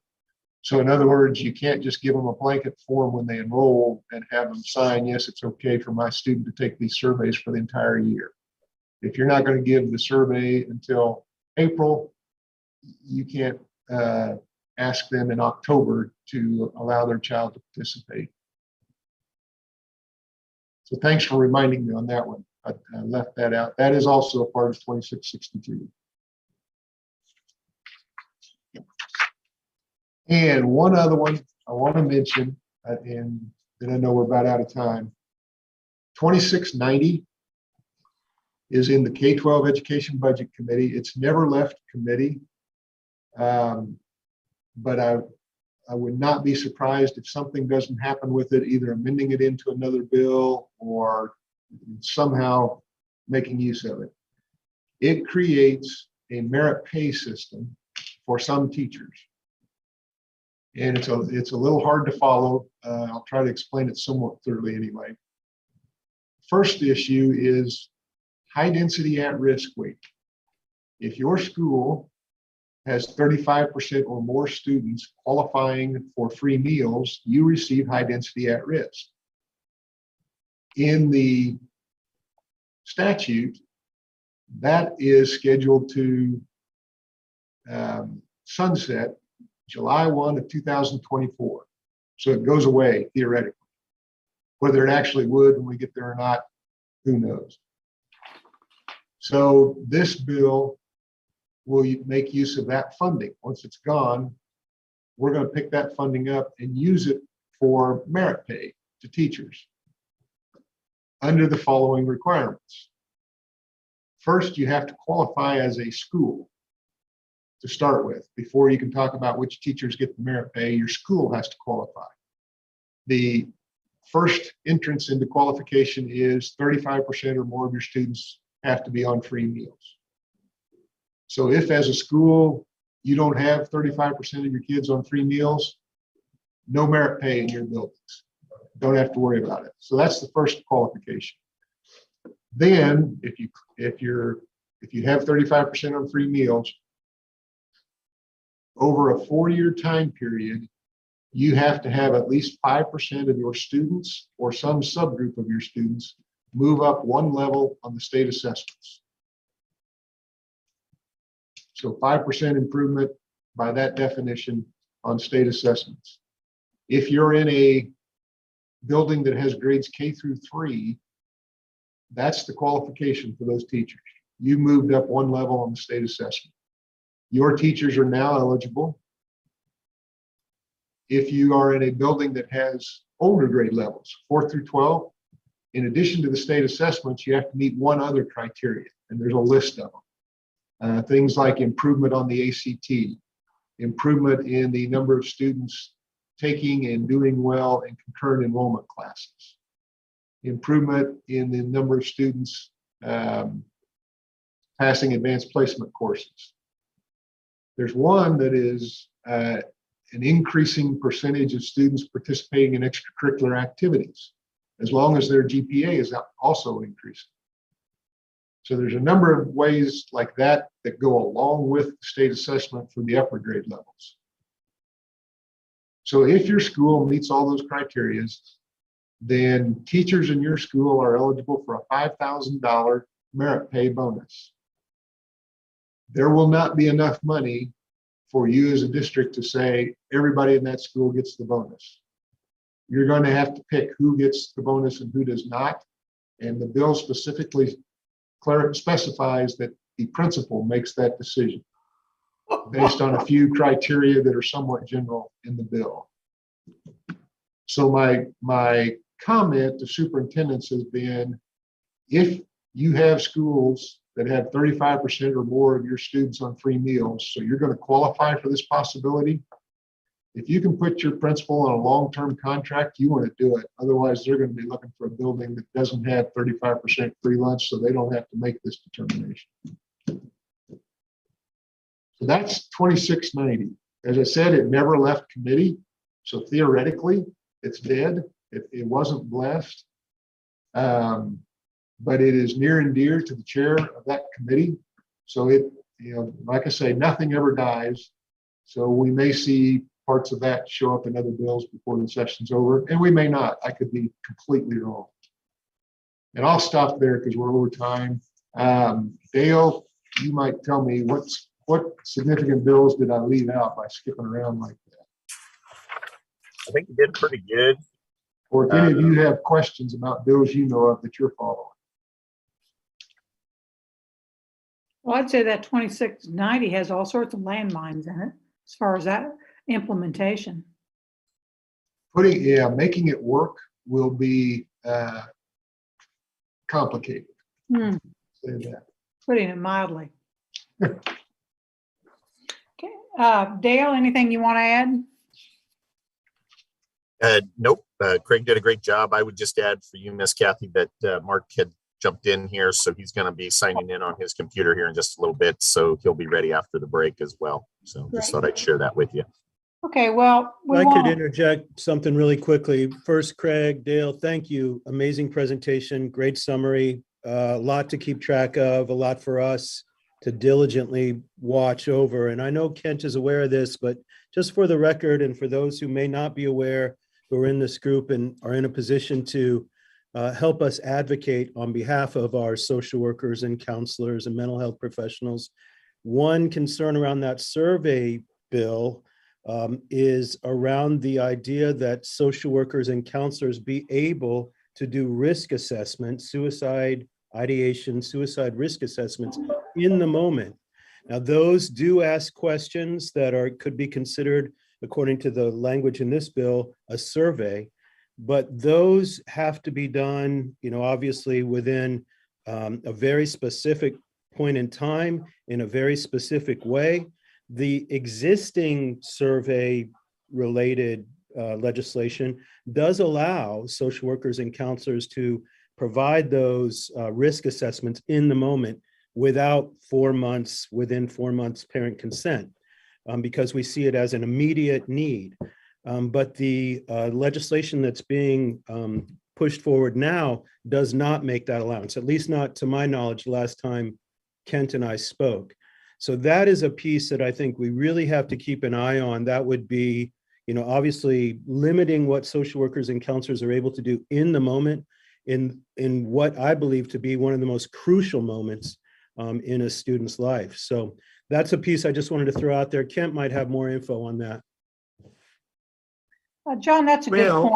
And if you think about, we have some conflicting concerns. One is this survey piece, and the other is, we just talked a little bit about the data as far as suicide attempts and successful suicides, and understandably a universal concern about those numbers. So to limit the capability of those folks in schools to use those assessments in real time would be extremely problematic.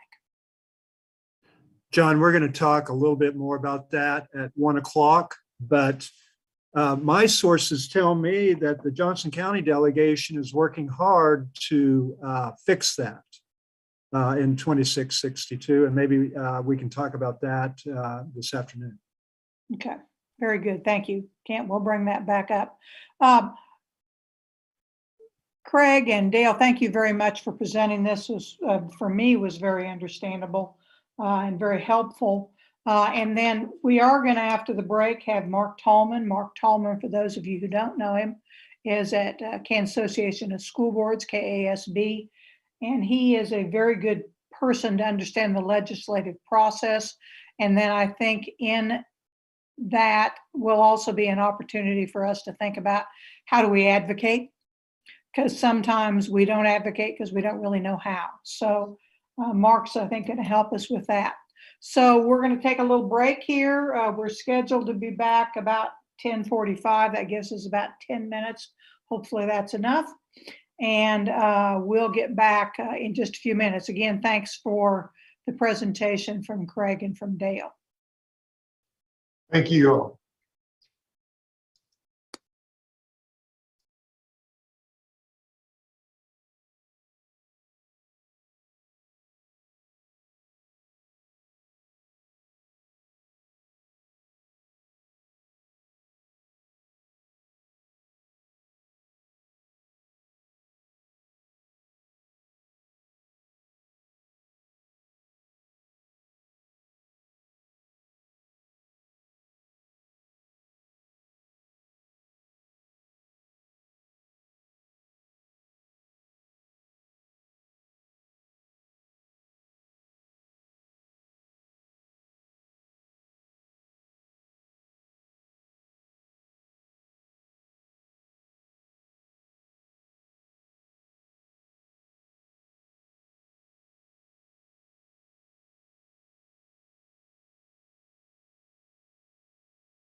some of those, but then really kind of explaining to folks how to advocate, because sometimes I think folks don't necessarily know how to advocate, not only how, but some of the better ways to do that.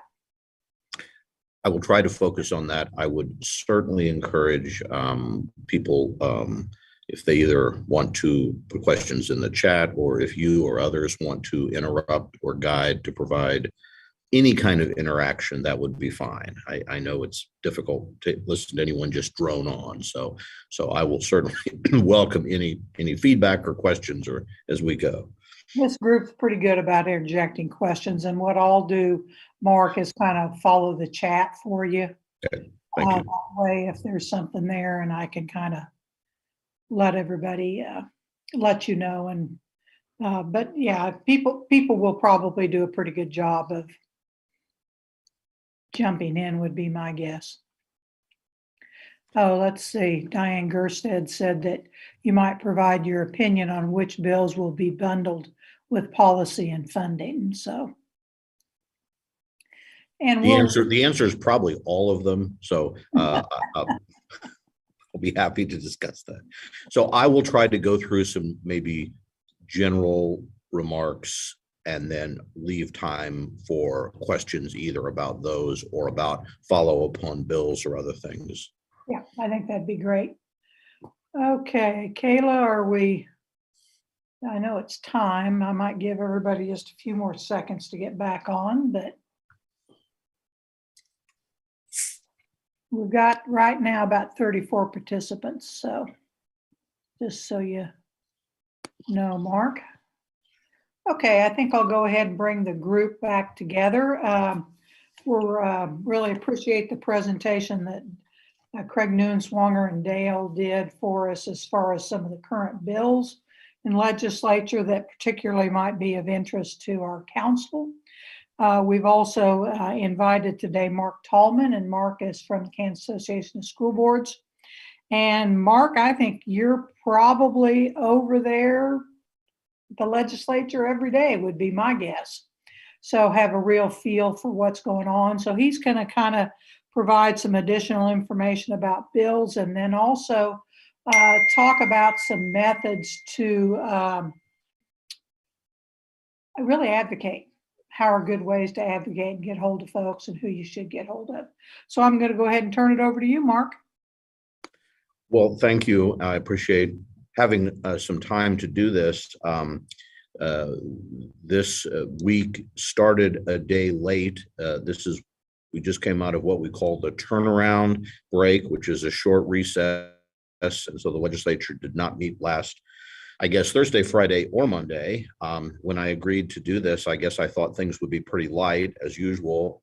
Things have kind of started happening this morning. So that's my way of explaining. I don't have slides. I'm just going to try to talk to folks, and would certainly encourage questions. Kathy said she'd kind of watch the chat or kind of take me in a good direction. I know it's difficult to pay attention to someone to talk on Zoom for a long time. So if we can kind of break it up with questions or something like interaction, I would certainly appreciate that. So I thought what I'd do is just give kind of a little background on the topic of the process, and then maybe we can circle back to some of the particular bills or issues, or maybe a little bit of explanation of why things are happening, what may be a surprise to you, and maybe some sense of where we may go with all of this. I often start with groups with just a little reminder about our Kansas Constitution, because when we talk about advocacy in Kansas, it's important to remember that, like every state, we're a little bit unique for certain reasons. And there are a couple of things that I think stand out when we look at how Kansans set up their government, at least as far as education is concerned. And our current education article was passed in 1966. I was 6 years old. I don't remember the debates on it, but I've tried to study a little bit since then. And one of the things that kind of stands out about it, many states have educational provisions. Ours is in Article 6. I always say the very first thing it says is the legislature shall provide for intellectual, educational, scientific, and vocational, or maybe not sure those are the order, improvement through a system of public schools and other institutions. So I always say our mission statement for public education is right in Article 6 at the very beginning. Job is to improve education. And it then kind of assigns different responsibilities. For one thing, it creates a state board of education in the Constitution. That state board is elected, which differs from many states where maybe has an appointed state board or perhaps an elected commissioner of education or equivalent. In ours, we not only have an elected 10-member state board, but the wording of the Constitution has been ruled by our state Supreme Court to give our state board certain different powers, sometimes called self-executing powers, which means that our state board is treated a little bit differently than what may be in some other states. Part of the problem is that it really takes a Supreme Court ruling to define what that means in many cases. And that leads sometimes to disagreement over the issue, for example, of accreditation standards or certain academic requirements, because the court has said there are really things that the people have entrusted the state board to do, but they aren't specifically spelled out in the Constitution. It also gives the state board the sole authority to hire or fire the commissioner of education. So our commissioner of education is not really part of the governor's cabinet, does not work for the governor, which might be different than some other states. Although again, in others, that chief elected school officer is elected directly. It also says that local public schools shall be maintained, developed, and operated by locally elected boards. So in Kansas, we have school boards are in the Constitution with certain powers, but again, not really defined. How? So can the legislature tell local school boards exactly what they have to do? Well, the language kind of suggests that they have some constitutional role, but it's never been really clearly tested. And then the Constitution says that it is up to the legislature to make suitable provision for funding the educational interests of the state. And that's been used to say that there's a sort of constitutional standards of what the legislature might do. That's why we've had cases over that. So I'd only remind you that when you kind of think about advocating in Kansas, kind of have to remember we have a little different framework. It may not necessarily be the same as what you would hear in other states. So when you get past that, I guess just, a very quick reminder, I'm sure all of you, have had government classes and you sort of know how a bill becomes a law, right? And advocacy in Kansas at the legislative level is mostly around what the legislature does, which is to pass or not pass bills and resolutions. Bills are when essentially the legislature makes a law. And it is usually a law either around saying what someone can do or can't do or has to do.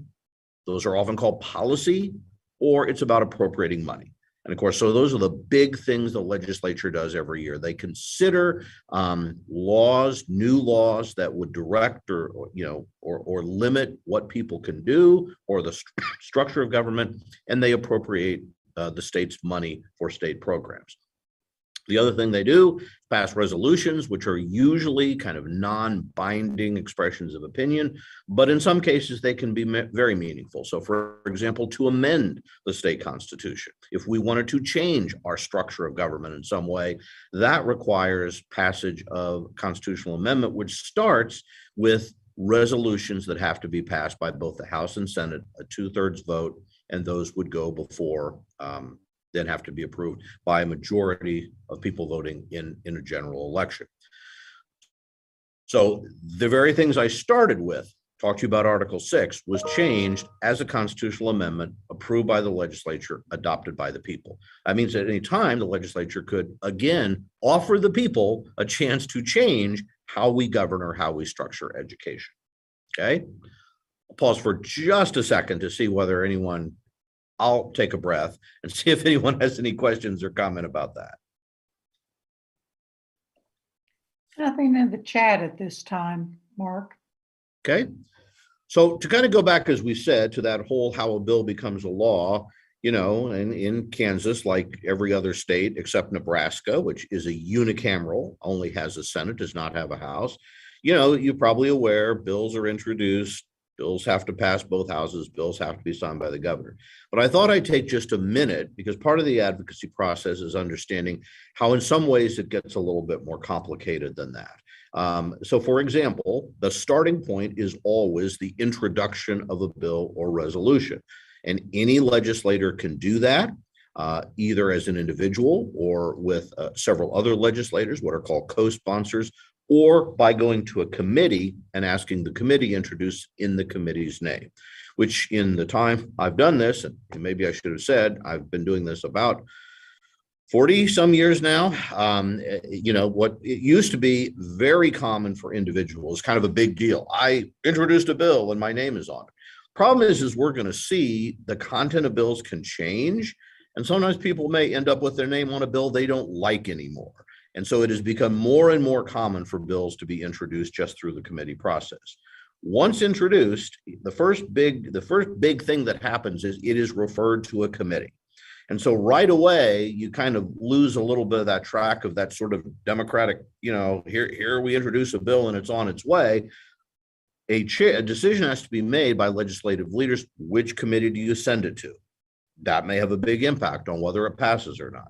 Once it's in the committee, it's up to the committee's chair to decide whether or not it gets a hearing. Many bills never get a hearing. If you have a hearing, it's up to the chair to decide how that hearing operates. And then it's completely up to the chair, really, to determine whether there will ever be a vote on the bill to either amend it or recommend it.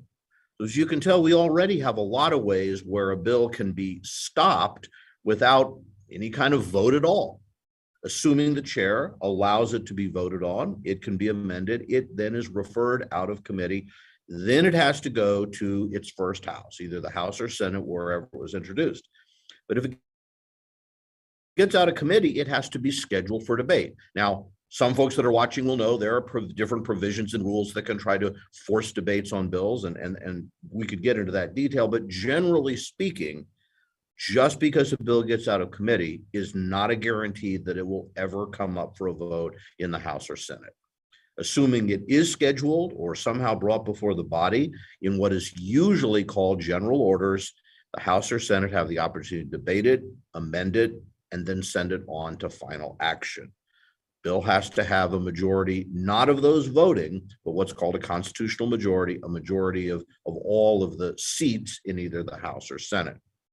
If it passes there, it's sent over to the other chamber where the process starts over again. Once again, you have that same situation where there are many ways where a bill may be stopped or slowed down. Assuming all those steps are taken, the bill passes the second house. If the second house did not change it, it goes directly to the governor. If there were changes, then the first house votes on whether to accept those changes directly, or if they don't, the common practice is to ask for a conference committee. Conference committee is usually 6 members, 3 from each house, 2 majority party, 1 minority party. And at that point, it is generally the 2 chairs of the committees that work the bill that have enormous control over the bill. They decide whether a conference committee will meet, when it will meet, and what the conference committee will discuss. And here's where I told you at the start that sometimes people decide, I don't want my name on the bill because it might change. Conference committee is when a lot of those things happen, because at that point, it is very common in conference committee for, if say the House has passed a bill that the Senate never considered, when they're talking about a bill that the Senate did pass, but maybe in a different form, to want to include that measure that the House has passed or the Senate has passed in that same package. So that means that what comes out of conference committee frequently is not limited to that same little how a bill becomes law example that you remember. Often what comes out of conference committee is a combination of a number of bills and amendments. And the key thing is that at that point, the conference committee report has to be passed by both the House and the Senate without amendment. So all that the bodies can do at that time is either accept the report saying, I like enough of it, I'll put up with what I don't, or usually the motion is to send it back to conference committee to be considered again. And then if it does pass, both houses agree to a conference committee report, again, it goes to the governor. The governor's choices, of course, are to either sign, can let the bill become law without a signature after a few days, or veto the bill, which then requires both houses to vote by a 2/3 vote to override. Seeing a question, so a bill to be considered has to be passed by both chambers. So here's where that gets tricky. The actual bill that the conference committee is working on and the bill that would go back to both chambers, that bill has to be passed by both houses. But the conference committee can agree to add other bills that only passed one house. And arguably, they can include language that didn't pass either house. Not really supposed to do that, because what they're really doing is trying to get an agreement. If there's a concept floating around out there that someone says, well, let's put that in this conference committee report, they can, as long as a majority of both the House and Senate agree to whatever it's done. Diane Jerstead asked the question, 5 subject to conference rule for the conference committee. I believe that's still the rule, that you are not really supposed to go beyond the subject matter of different bills. But of course, Diane, and we could have this debate, a bill is really supposed to have a single subject anyway. And so the question of when something has become a different subject gets a little tricky. Who decides that? Well, basically, if you can get a majority of the House and Senate to agree, they can do whatever they want, unless you could somehow then go to court and claim that it did not follow the appropriate rules or did not follow the Constitution. My point in explaining all this, before we get into sort of how to influence it, is just to understand, no matter how great a relationship you may have with your individual legislator. Hello, Diane. I see your picture now. See your face.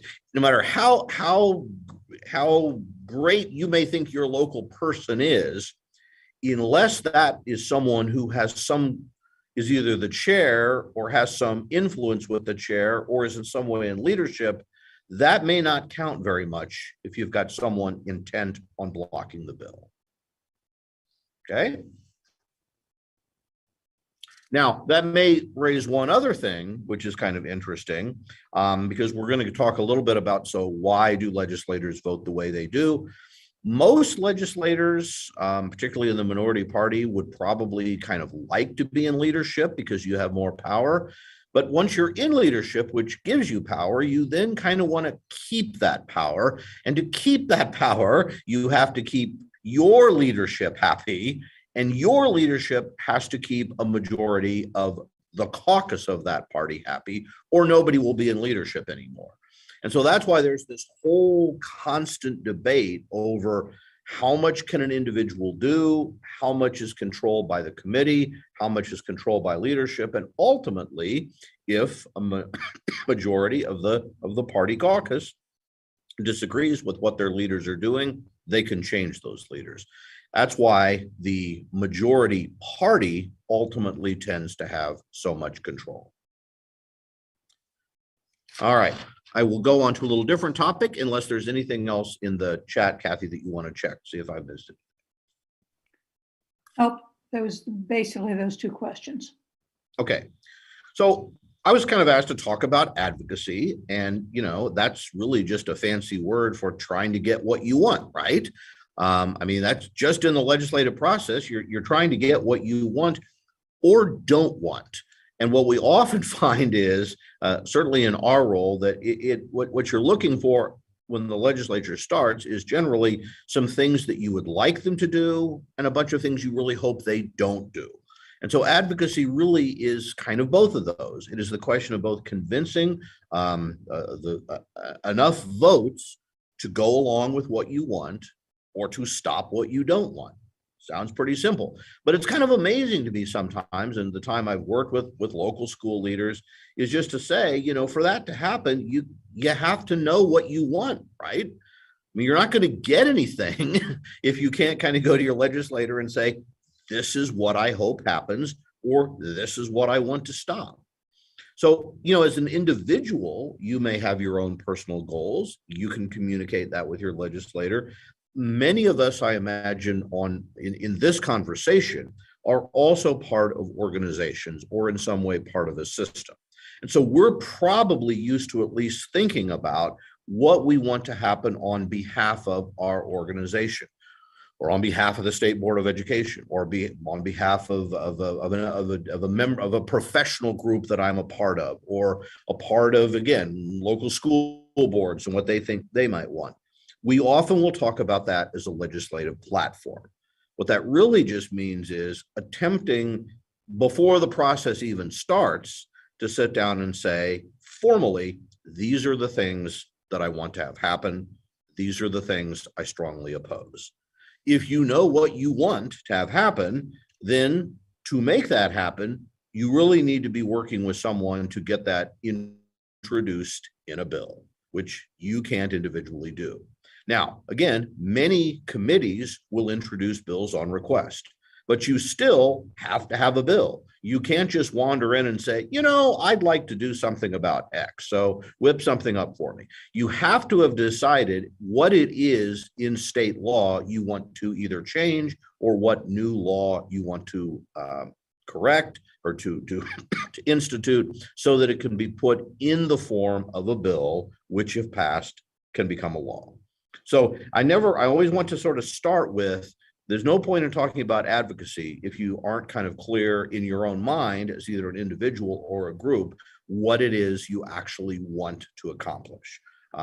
Sometimes people don't, you kind of have this instinctive sense of what you may like or don't like, but if you're not able to kind of translate that into something, it becomes more difficult. Part of that, and I guess you're kind of doing this now, is that means you need to know what's going on in the process. You need to be able to follow what happens. And in some ways, that is certainly easier now than it has absolutely ever been.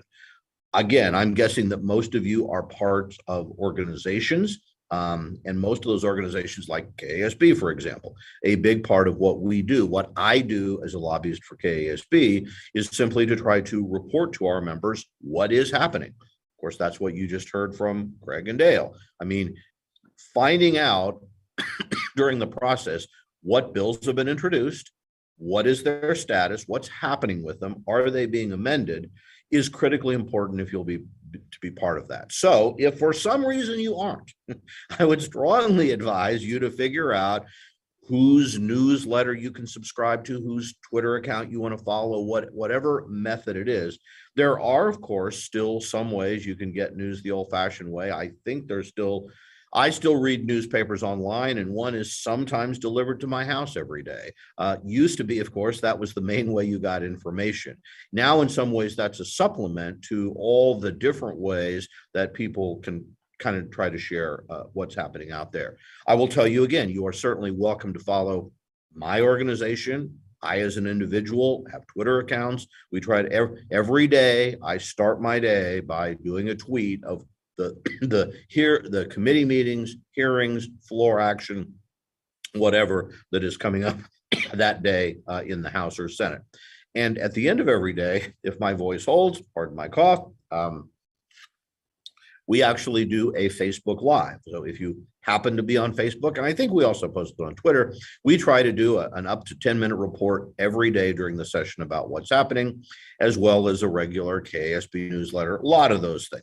But again, I'm sure many of your organizations do the same kind of thing, focused on the issues that you would want to follow. Mark, I'm going to put a plug in for your Facebook Live, because it's very good and very timely, usually in the afternoon, sometimes evening. So, and I don't know, I just liked it. I don't know if it's KASB, I don't know what it is, but it's, I'd sure recommend if folks want to keep up to date on what's going on. It's usually you and Leah and Scott, or some of you, maybe not all of you. So some of our team, kind of the last person that leaves the building usually is the one that has to do it. And if we leave together, and it is kind of amazing. It never, ever would have occurred to me. And one of our former employees a few years ago said, well, why don't we just do a Facebook Live? And I had to figure out, what is that? But once I did, it really, we get more engagement more views and more feedback from that little thing than any other thing we do. So again, something that not too long ago didn't even exist. So if you know how to find us on Facebook, the KSB page, I guess, or whatever, we would love to have you do that. And as we always say, if you send us questions, we'll try to respond to those as well. Oh, and by the way, if you're not Kathy, you didn't mention this, we have also now every week do a podcast. So for those who are podcast people, we try to stay within about 40 minutes. So there's a weekly wrap up as well that we try to do on Friday mornings as well. And here I am, an English major who thought everything had to be written, and that's still what I try to be used to, and nobody apparently reads anymore. Okay, so let's move on a little bit to talk about, I guess, this question of now, okay, you've decided what you want. You want to be an advocate. You've got an idea that you want to accomplish something. So then the question becomes, well, how do you have an impact on the people who will make this decision?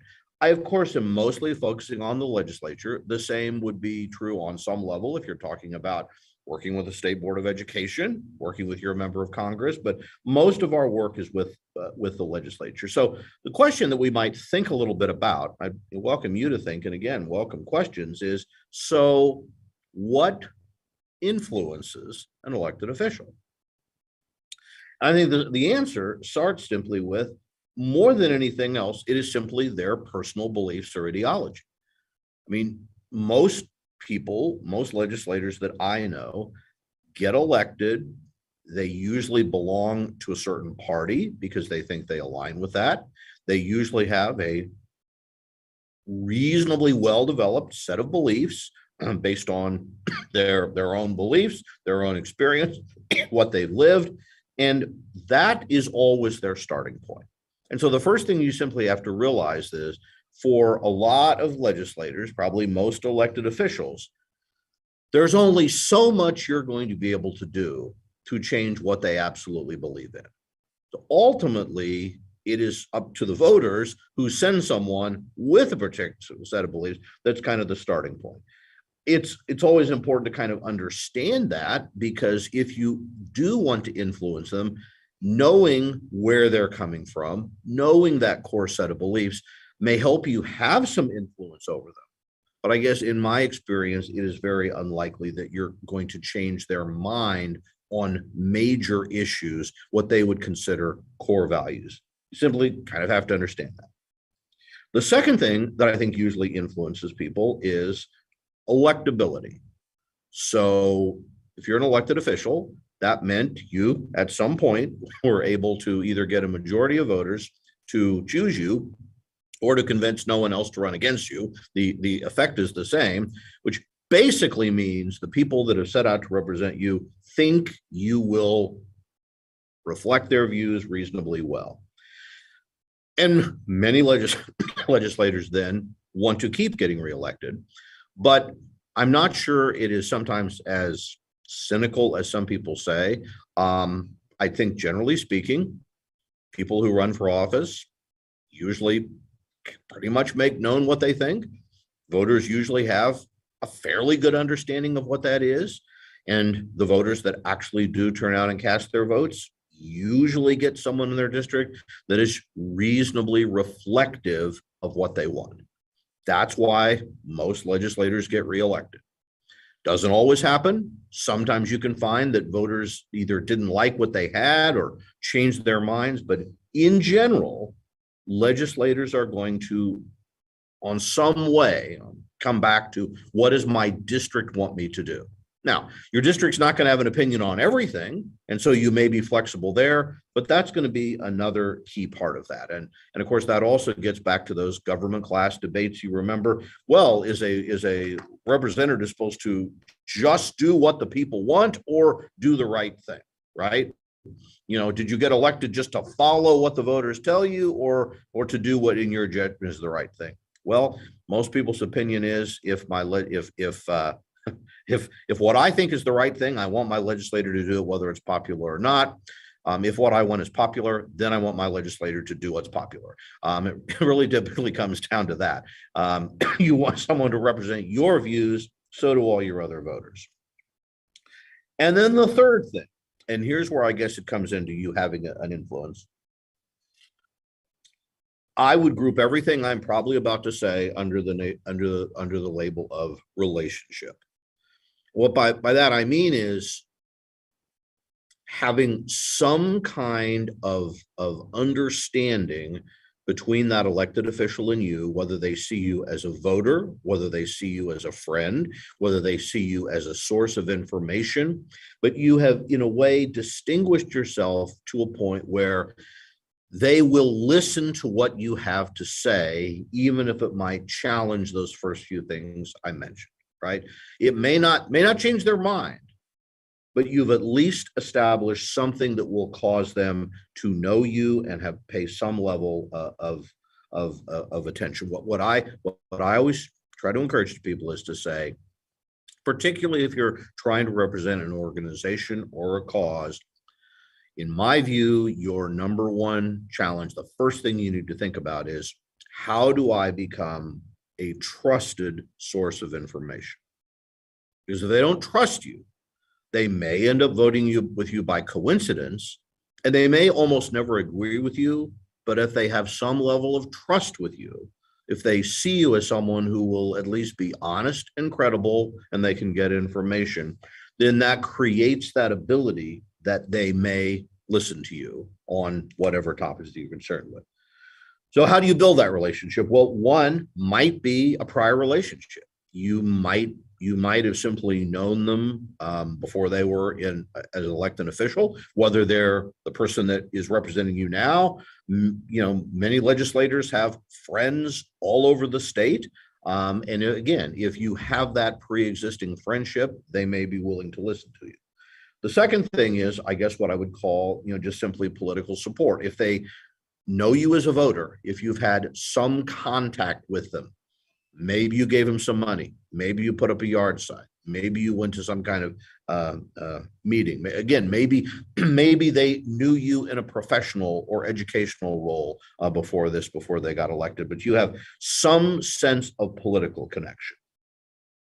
And then the third thing is maybe none of those happened, but you start by reaching out to try to establish some type of personal contact, so that it is as simple as they know who you are, they know what your role is, they know you as someone they can turn to get information, if that's one of the things, when they're considering a vote.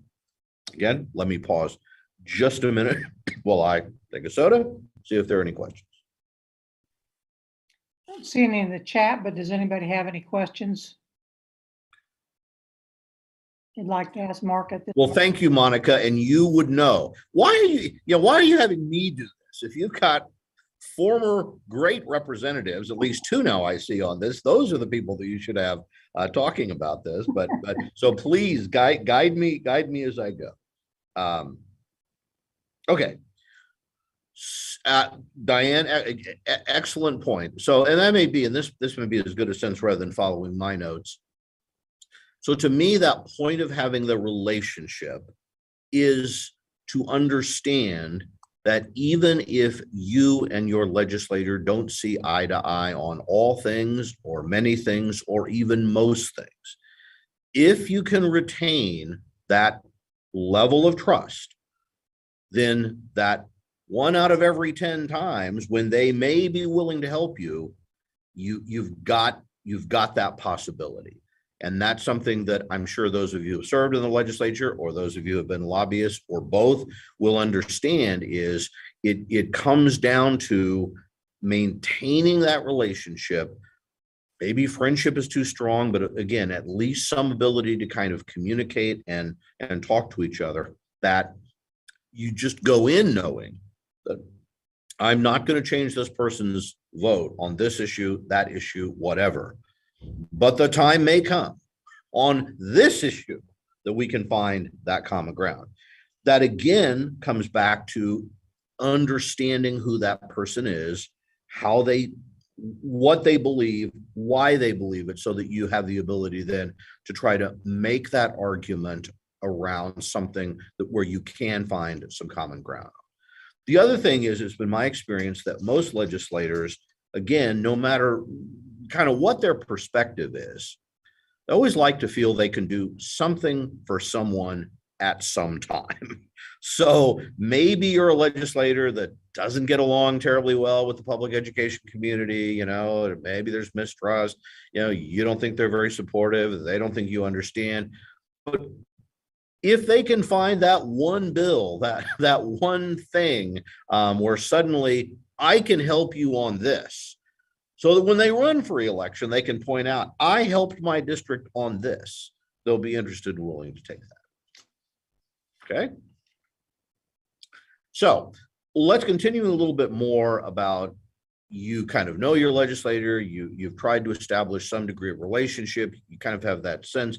How practically do you try to make that work? So one part of it is it's helpful to try to think of having that relationship with legislators year round. If you're only, you know, trying to come up with your legislative goals and you're working with your legislature, you know, in December or January when the session starts, you're probably going to be behind. And it's really working throughout the year as part of the way to build that relationship. A lot of people, when I'll do kind of trainings for new people, you know, how do you contact with their legislators? You know, one of the first things they'll say, well, should I email them? Should I call them? Should I text them? And my answer is always ask them. Don't ask me.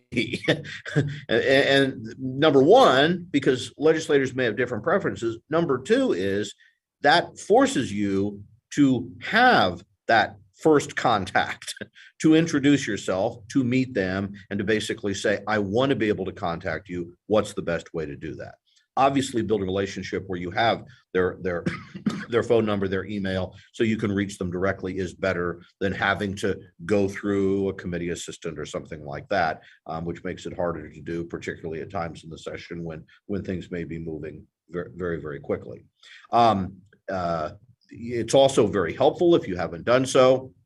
Most legislators, I think, you know, they'll sign you up to get a newsletter.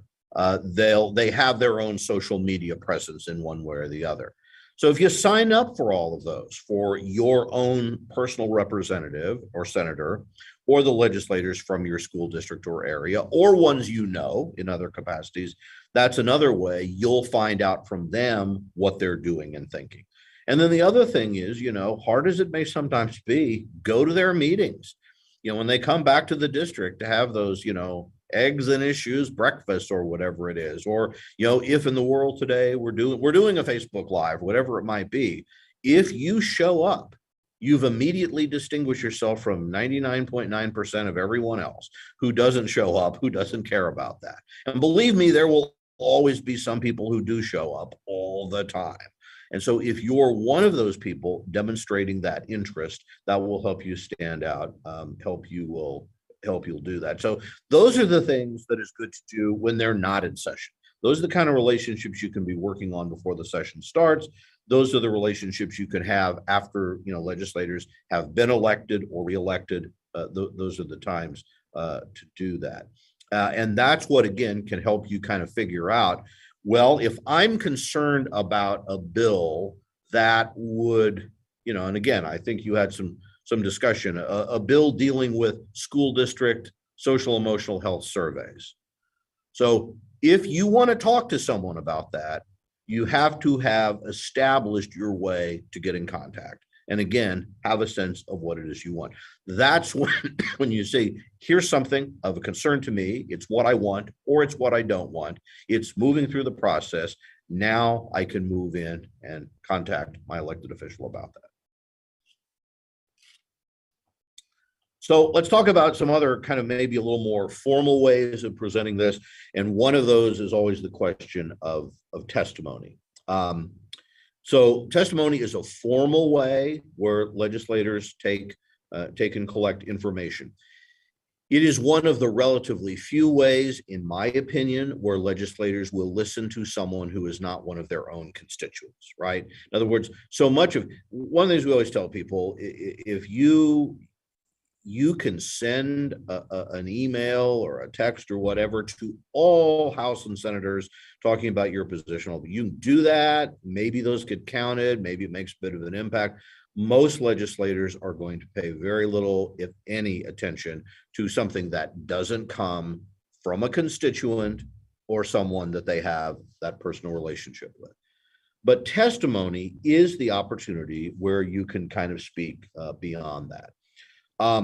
It's kind of interesting because I actually was contacted by a reporter for one of our newspapers a few days ago, because they wrote a story. It was in the Kansas City Star, I think, kind of talking about the legislative process and controversy over hearings and whether chairs were being fair and all of that. And it really, in some ways, I think either he asked me or I asked myself, why do I testify? Does it ever change anyone's mind? And then I actually happened to run in yesterday to the chair of one of the committees in questions and kind of frame that same question. And I think here's what we all agreed on. Testimony will rarely change a legislator's mind, unless it is something so technical and so minor. Yeah, I mean, if there's a bill that very few people care about and you can explain it, sure, that's important. On many issues, by the time the bill gets before the committee, many members of the committee may have already largely made up their minds about what's going on. So why bother to testify? Well, there's a couple of reasons. One is you may not change people's minds much, but you do have the opportunity to change the bill. In other words, you may be able to say, have you thought about this piece? Or you're trying to do this, but it's actually going to have this effect. So it's not uncommon that when the committee works the bill, that means, considering it and looking at amendments, that amendments will be based on things that came up in testimony. So you may not stop the bill, you may not kill the bill, but you might have the opportunity to improve the bill. Now, you may not want to improve the bill, and that is, of course, the classic issue that lobbyists and others are always facing, is if there's something you don't like, do you try to make it less bad, or do you try to stop it by keeping so bad that you hope that it won't pass, running the risk that it will pass in its really, really bad form, and maybe it could have been better. 40 years of doing this, I still have no idea what the right answer is. So it really is something you kind of try to look at on a case-by-case basis. So that's one thing testimony can do, is point out particular features of a bill. The second thing it does is simply get on the record your concerns, which becomes part of committee minutes. It also, for those of you that don't follow this, if a bill gets out of committee, legislative staff always produces a bill brief or supplemental note where they kind of explain the bill and they list who testified on it and a summary of what they said. So even though your testimony may only be heard by that particular committee, if it gets out, it may say, supporting the bill were Kansas Association of School Boards, which said blah, blah, blah, or opposing or whatever. So there's a chance that your testimony does get beyond the immediate committee. And of course, now the testimony can be, we put it on our website, it can be shared online, etc. It gets further. The other thing that has changed so much in recent years is the fact that now committee testimony is not only broadcast, it is archived. So when you're testifying, you also have the ability to try to communicate with and possibly influence other people. You need to be thinking about, you have an audience beyond just that committee. So what do you want to do with that? And that's something I always try to keep in mind. Am I putting information out that could possibly be useful in other ways or other forums? When you're talking about testimony, and to get to, I think, the comment I just saw, so what should you focus on? Well, everyone tells you to be brief, which is the thing I never do. So you can tell how much I listen to basic ideas. My testimony, at least, is notoriously complex. But one of the reasons I do that is, again, in some part, because I'm trying to build that record. And the second most important thing to remember is, if you are speaking to the committee, never read your testimony. So you really need to look at it both in terms of what are the things I want to have in the record available, but then how can I summarize that and make my key points? So what might those be? Well, first of all, you obviously need to focus very clearly on what, if you're for the bill, what are the specific benefits that we will get from this bill, or what are the problems that this bill will cause? Giving as much as possible specific examples, and if possible, for your school district, your community, whatever it may be. Not just this is a bad idea. Why specifically is this a bad idea? Who will it affect? Who will it harm? Or not only, I think this is a great idea, who will it help? And being very clear about that and providing real life examples is always helpful. Second thing is, unless you are in the let a bad bill die mode, suggesting solutions or amendments to either improve it or make it less bad or even make it clearer are always appreciated. And so this is something you will also get. And some chairs will do this. The chair will literally say after the committee, okay, I want all of you to get together and try to come up with, something that's acceptable to all of you. Especially if it may be something where the issue itself is not really the problem, but there's a disagreement on how to do it. If the different interested parties or speakers can get together, that can be very helpful, very useful. And another thing I would just remind you, and this is why keeping track of what's going on is so important, is, be timely. These committees almost always have deadlines, usually at least 24 hours in advance. And you do not want cranky committee assistants if you can avoid it. You do not want people to say, I'm sorry, this beautifully crafted testimony we will not accept because, the deadline is passed. So pay attention to when you are supposed to let the secretary or the assistant know if you're testifying, what position will be, and what their rules are. Some committees now are back to wanting paper copies. Some committees will take it all electronically and they operate paperless. You have to find those out. And yes, written only is a great option, not only if you can't travel, but if you just frankly don't necessarily want to be drawn in to a exchange with legislators. Or it may be that there's a lot of people that are probably going to be saying similar things and you're not sure you have anything really to add. But again, you want to put it on the record. Great to do. And going back to what I kind of said before about creating the record, again, I always like to think of testimony as something that, while it may be in the form of, Madam Chair, there's our testimony on whatever, that those arguments or that research, that information is a freestanding resource that then if a legislator says, could you give me some information on this issue? Or if one of our school board members says, I'd like to know more about whatever, we can easily simply provide our testimony to explain why we felt the way we did about that particular bill. Okay?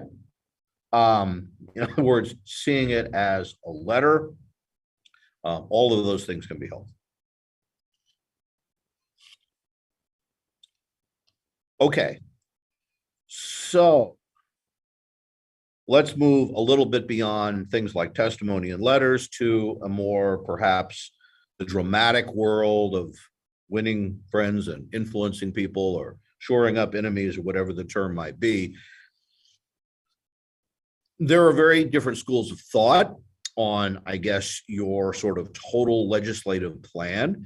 And we live in a time in our country, and maybe we always did, where, kind of anger and outrage predominate. And that is something that we often see, particularly in the world of social media.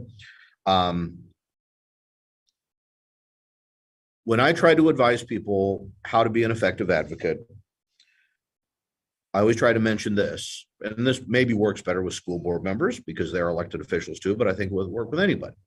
If you want to know how to effectively advocate with another elected official, ask yourself, what is effective with you? What do you respond positively to? Do you like people yelling at you and threatening to get you unelected and telling you what a terrible job you're doing? Well, at some point you may feel that that's a squeaky enough wheel that you got to do it. Most of my experience has been that really just makes people dig in harder. So I guess I always come back to saying, if you're wanting to try to influence someone else, then what you really need to be thinking about is, in every way, all right, if someone were coming to me, what would I want to hear? How would I want to be presented? What are the things that would influence me? And try to make that your guide. That's at least the way I would look at it. Let me pause there because there's a question coming up in the chat. Kathy, I can't see all of it. So can you read the whole question that came up? Which Kathy? Kathy KO or Kathy Bush? I can tell you what I was asking. If Kathy KO, if KKO is you, you can go ahead and just tell me your question. Yeah, I've just on a couple occasions when either I had short notice or I didn't know about something, I've actually written the committee members and kind of shared my concern. Is this really inappropriate? Or, I mean, I don't. It's not inappropriate at all. Okay. What I will simply tell you is, if you aren't their constituent, they will be less likely to read it than if you are. If you frame it as testimony, but if a committee is looking at an issue and you bring to their attention in the subject line that you've got some thoughts on this bill, then it's never inappropriate. It's just a question of what magnifies the chances that you will have some influence by doing it. Yeah, I figured it was better than nothing. Absolutely, absolutely. And in those occasions, I did get pretty good responses, but I just wasn't sure if that's kind of like breaking rules or not. So I think Diane Jurstad is asking, is an old-fashioned letter more effective? I'm going to say, in many ways, I think that still kind of depends on what the legislature wants or likes, how they would respond to it. I don't know whether I could, if it were me, I probably don't know where you could buy a stamp anymore. So I'm not sure I could get it there in any other way. But it is, but I will say, doing things to in some way stand out can be helpful, because I think the one thing most of our folks would agree on, former legislators or whatever, is mass emails are not very effective, because you know how easy it is to gin them up. You know that unless they're constituents, they really can't do anything for you. And most mass emails aren't really about kind of solving a problem. They're expressing an opinion, and that's fine, but your legislator probably knows that opinion's out there. And so that, again, is kind of the issue. Again, I certainly don't want to say that there aren't times where legislators feel that they have an overwhelming mandate, or that there's a clear, strong direction one way or the other. But again, the bigger the issue, the more likely they're going to be getting pummeled from both sides. And so again, we'll fall back on those first things that I talked about. Number one, what is their core belief? Number two, what do they think their district wants? And then tied in their issues of, then you get into questions of party affiliation, party loyalty, are they in leadership? All of those other questions. Hey, Mark, it's Monica. Yes. One thing I always tell people is, don't assume the legislators are getting bombarded. So I was lucky enough to serve for 4 years representing the good people of Pittsburgh.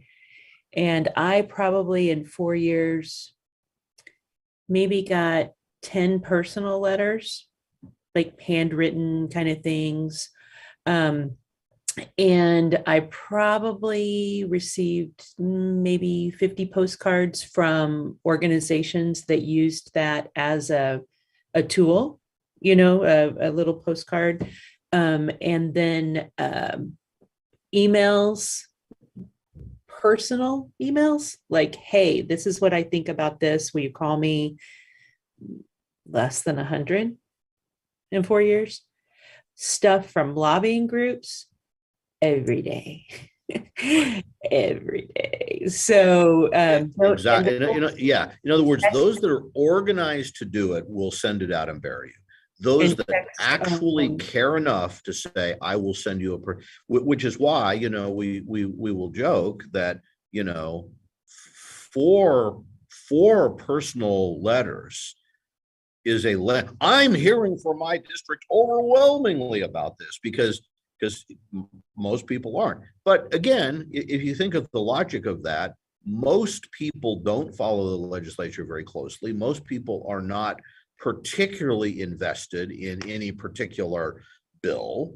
And so if you care enough to actually be following something, then you can stand out because you probably won't hear a lot of actual on the ground how people feel about this.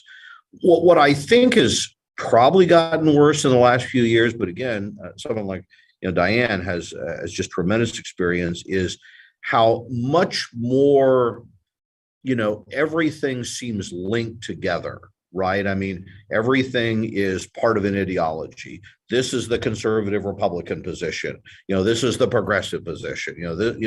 Wherever it might be. My memories is that it was, long ago, there was more breaking across party lines. Now there just isn't so much of that. And so there is an expectation, a greater expectation, I think, that people will stick with their team on everything. Therefore, if an issue comes up that a legislator may not really care very much about, if they're not hearing from anyone in their district, but they usually align with a given lobbying group and they're hearing from that lobbying group, well, they may go along, in other words, if that's a group that they would typically agree with, they say, oh, by the way, you should also support this. They probably will, knowing nothing else about it, because they assume it's part of the set of things that they would like. But if they actually do start hearing from constituents that this another side of the story, that's when you have an opportunity to change someone's mind, I think. Mark, there's a comment with a question in it in the chat from Melanie Scott. Melanie, you want to kind of explain a little bit and then ask your question? Sure can. Hi, I'm Melanie Scott from Dodge City, Kansas. I'm a school counselor and I'm also the ethics chair on the Kansas School Counseling Association board. Obviously, the last 2 years, we weren't allowed at the Capitol due to COVID, but in the years past, our presidents of the Kansas Association, the school social workers, the school psychs, were always given 5 to 10 minutes to testify. And this year we were denied. And the only explanation was they just didn't have time for us. So at a time when it was really important more than ever for us to speak about school mental health and about social emotional, we were just told there wasn't enough time. And it's not like we asked the week before. I mean, it was over 3 months that we had requested this. So what can we do to make sure that our voice is heard next year and then we have an opportunity to testify? Well, the one thing to understand is that you never have an absolute right to testify. One tool, of course, is if you can get a bill introduced, then you may have the ability to speak to the bill, but even there's no guarantee that the bill will run. I guess in that sense, maybe part of it is, particularly for an organization like yours, to have a strategy to try to have some contact with committee leadership outside the session. So, I mean, it may be to say, for example, you're having a conference or something like that. Invite the chairs of the relevant committees to come talk to you. And of course, I don't know whether they'll do that or not. I don't know whether issues that you might have had have put you at odds with the chairs in a way they're not as willing for that to happen. I mean, that can happen sometimes. But that same issue of building a relationship between an organization and the organizational leaders of a committee or the legislature is something else you could think about. Another issue might be for a group like yours. Maybe you don't get an invitation or can't get an invitation to the education committees, maybe there's another committee you can talk to. You got work and public health, House Children and Seniors. I mean, there may be other groups or committees where they would be willing to make that time for you. So I guess that's my best advice there. It can be frustrating, as some of you may know. There was a special committee. So we haven't really talked about our interim legislative committees, and those are groups that are appointed to meet outside the legislature, usually to try to do more in-depth study and make recommendations to go to the full legislature. There was a special committee on education appointed this year. It met for 2 days, and the entirety of those 2 days of presentations were entirely controlled by the chair. I was asked to testify on 2 issues, but they weren't the 2 issues that I really would have liked to have testified on. So, but, you know, it goes back to, I guess, however frustrating it might be, don't give up, try not to get frustrated, and just continue to try to have that sense of saying, here's what we would have to offer, here's why what we have to say may be worth your time in committee. I know it's frustrating because on one hand, committee time can be at a premium. They get bogged down, they have a lot to do, but next week, for example, we got the committee for the House K-12 Budget Committee, and at this point, nothing is scheduled for next week. But I expect some things will be scheduled for next week before next week is over. So best advice I can give you there. Monica, you had a comment on that. Do you kind of want to? Yeah, so to our friend from Dodge City, there's a lot of value in folks that belong to your association that live close to the chair, asking for maybe an hour of their time at a coffee shop during the off season, and just come, like Mark said, with what do you want? You know, what are your priorities, and what are you hoping not to have happen?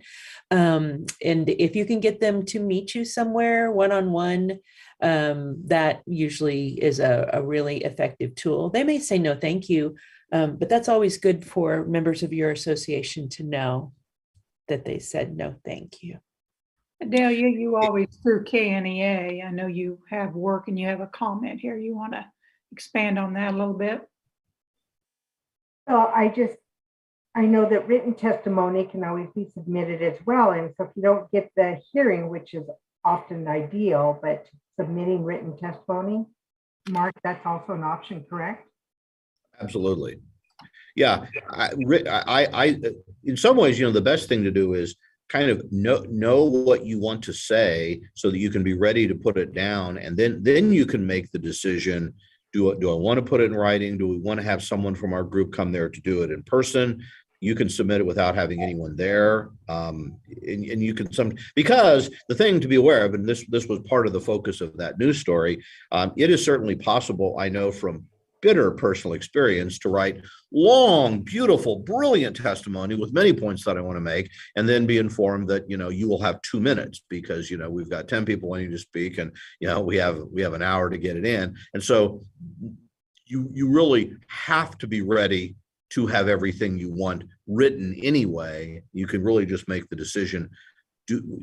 Because why? So the question in some ways might, why speak? And I mean, frankly, we're having some conversations within the various education advocates.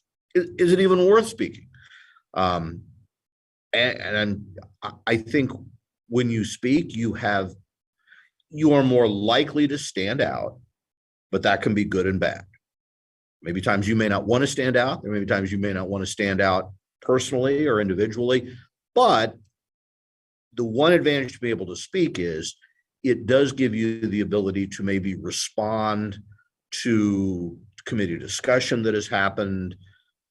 Usually opponents go last, although there's no rule, as we learned a few years ago. And so it might give you the opportunity to depart from your written remarks. And again, if you've got people who can give you, if people on the committee will have good questions for you, that can be helpful, but you also have to be prepared for hostile questioning.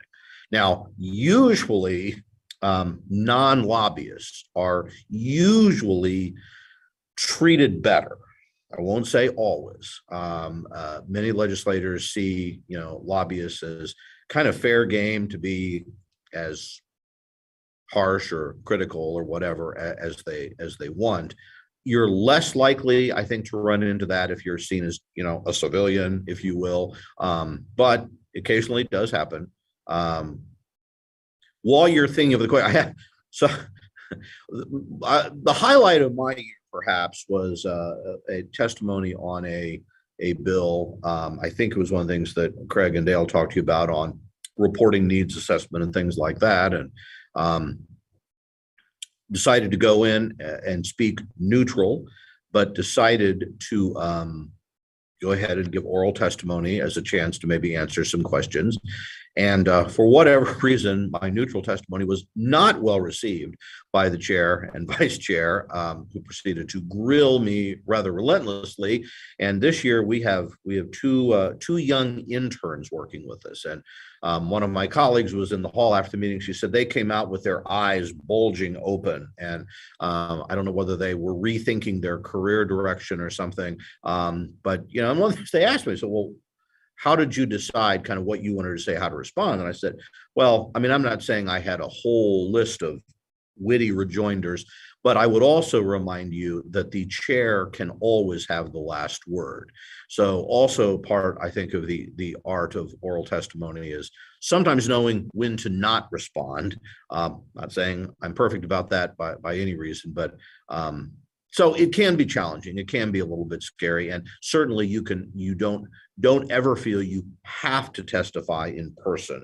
Written can be fine, but I think you do draw more attention to your position if you're able to do it in person and, have some of that exchange. Any other comments or suggestions that folks have? I haven't been up in the legislature the last year or so. Of course, they've been kind of closed doors here lately too, but I do know a time or two that I've gone, or a few years ago when I'd gone up. And if I had an opportunity to talk, or even if I didn't, sometimes afterwards I'd go up and talk to the chair or somebody. Right. And that was, some of them were pretty good about getting out of the room pretty quick. And they're also pretty good about coming in really late. But if you can just, you go up and introduce yourself, say, I'm so-and-so, I do this, and I'm with this organization, and be happy to visit with you sometime if you would like a little more information, and kind of leave it open-ended. And I mean, you could have given written testimony already, but then maybe they can kind of put a face to the name. And I think sometimes that's helpful. And the comment about reaching out outside the session, meeting at a coffee shop, something like that, is absolutely that, that fits into the idea that so much of your possible success during the session really does come down to what you do before the session.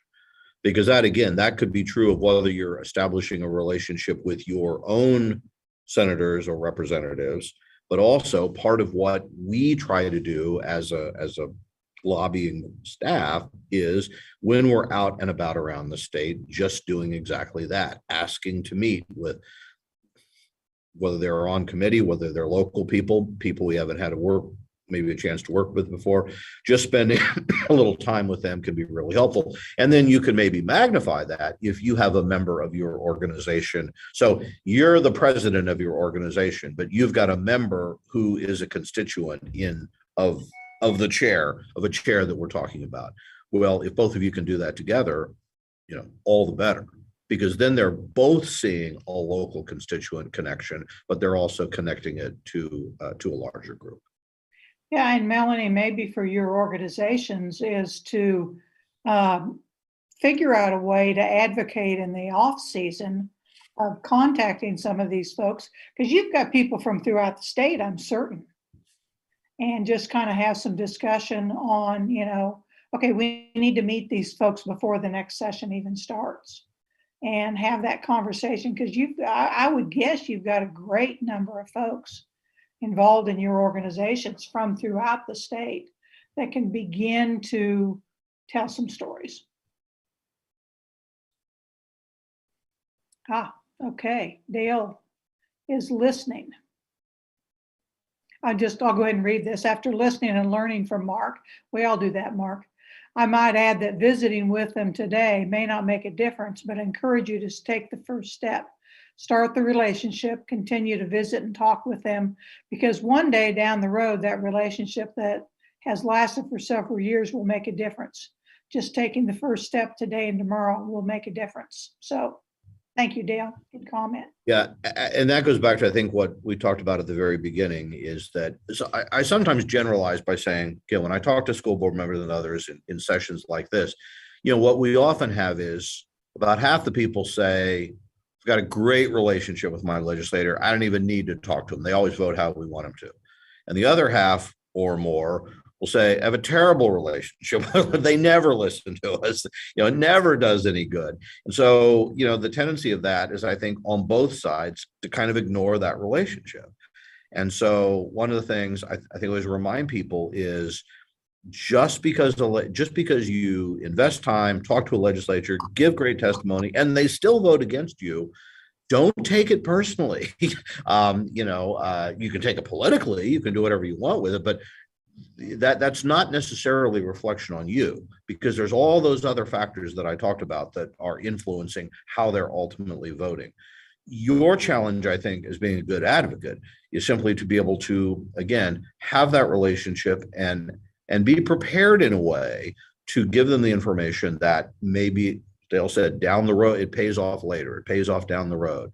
The best thing that can happen is, even if you are, again, may not all, certainly won't always agree, but that they will call you. And that's how I know I've got, people are doing well. If you're a superintendent, a teacher leader, whoever it may be, who says, and you will sometimes hear legislators say this on the floor, I've talked to all my superintendents, or I've talked to teachers in my area, who say this. Well, that shows they have reached out and they do value getting some kind of input.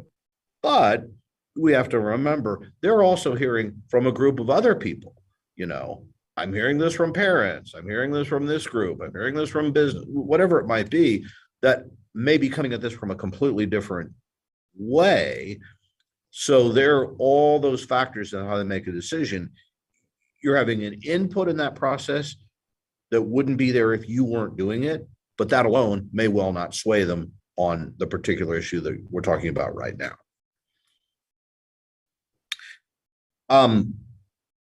You probably desperately want to get off this and take a break or something. I was just going to mention very quickly, thank you, Diane, that I mentioned a little bit about testimony being able to be put out there.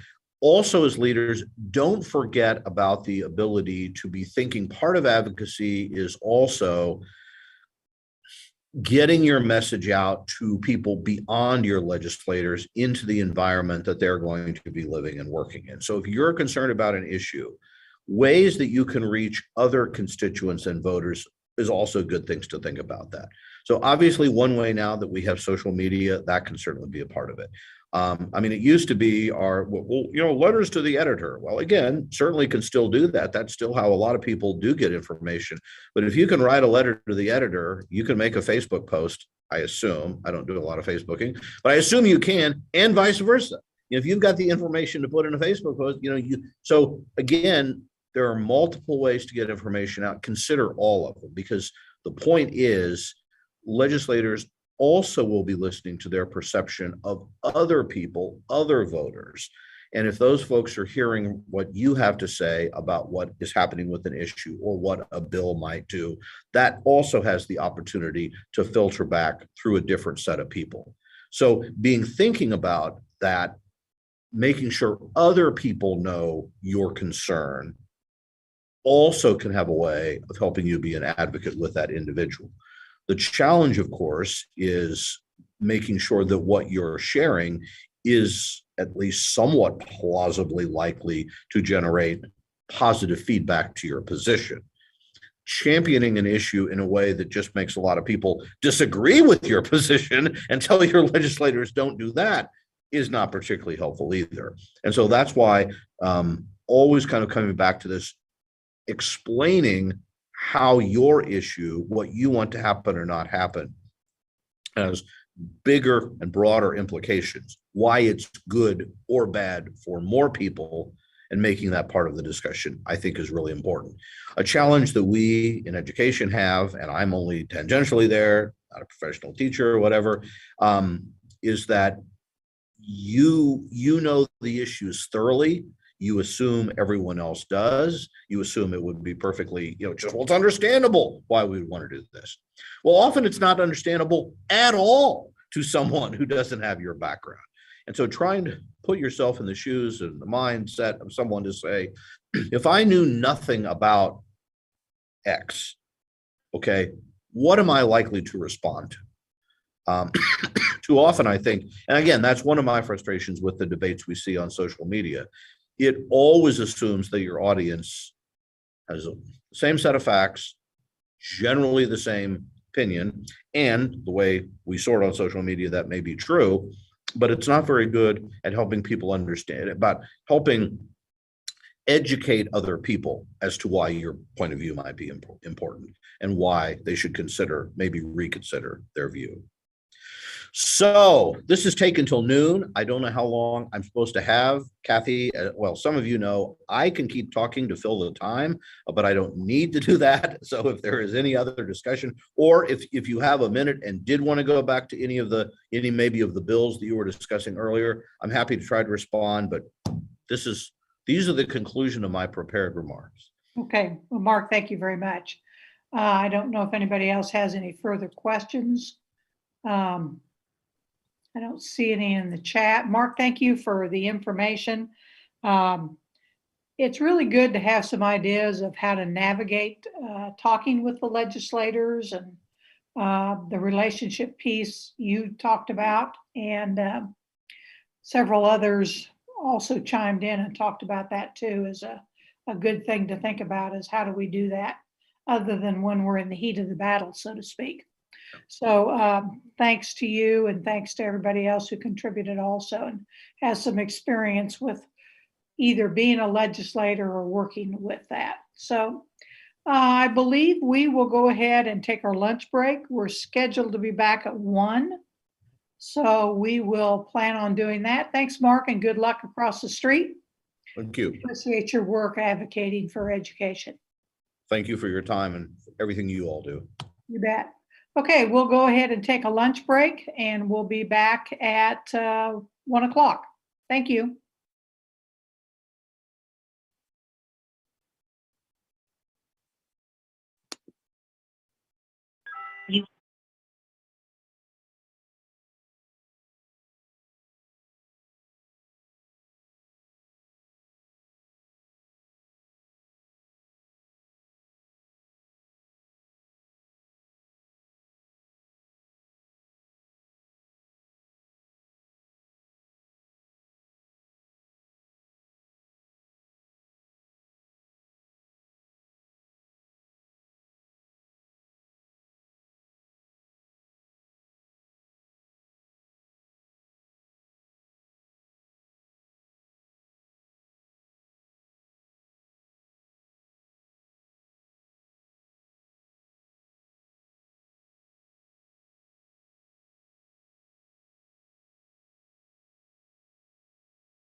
to our afternoon session of our School Mental Health Advisory Council. We had a lot of information this morning from some different folks as far as bills and currently involved in legislature and how to have conversations with and get your opinions to legislators. And then this afternoon, we're going to follow up a little bit with Kent Reed, and he's going to talk about some previous bills that have been passed by the legislature and how that kind of informs our work current days. So Kent, I'll turn it over to you. Well, thank you, Madam Chair, and welcome back, everybody. It most certainly was an interesting morning session. I think what we need to take a look at is this has been the most contentious legislative session we've had in the 40 years that I've been in education, and certainly the most, the 17 years that I've been at the agency. And just to give you a little frame of reference, and also to support the things that Mark was talking about during his presentation, let's take the bullying statute. About 16 years ago, a lady from Johnson County, Sue Ellen Freed, who you may know having worked with her with KCSL. She was also an author of a couple of anti-bullying books, called me and said, can you set up a meeting with Mr. Dennis relative to introducing a bill dealing with bullying prevention, which I did. And Dale was very aware of the problem and was very helpful as far as representing the state board and KSDE and their position. Sue Ellen already had sponsors of the bill from Johnson County. And so it was introduced and passed almost unanimously. An amendment was added that gave us the opportunity to begin what eventually became social emotional character development. So that's an example of how the state board and KSDE worked with the legislators and private citizens in order to achieve legislation. Then the FLAT Act, which deals with suicidal ideation, that occurred about 6 or 7 years ago when Attorney General Derek Schmidt attended a national conference and learned that other states had passed the FLAT Act. So he came back and he asked his assistant attorney general, who was also at that time in charge of the Child Death Review Board, Steve Kerr, to bring about a meeting that included Commissioner Watson, myself, Dr. Neuenswander, Brad Neuenswander, our general counsel, who is Scott Gordon at the time, and still is. And Adelia, you'll love this, the general counsel from KNEA at the time was David Schauner. And we sat down and we talked about it. We all recognized the issue. And that was introduced. Derek had sponsors, and that was introduced and passed.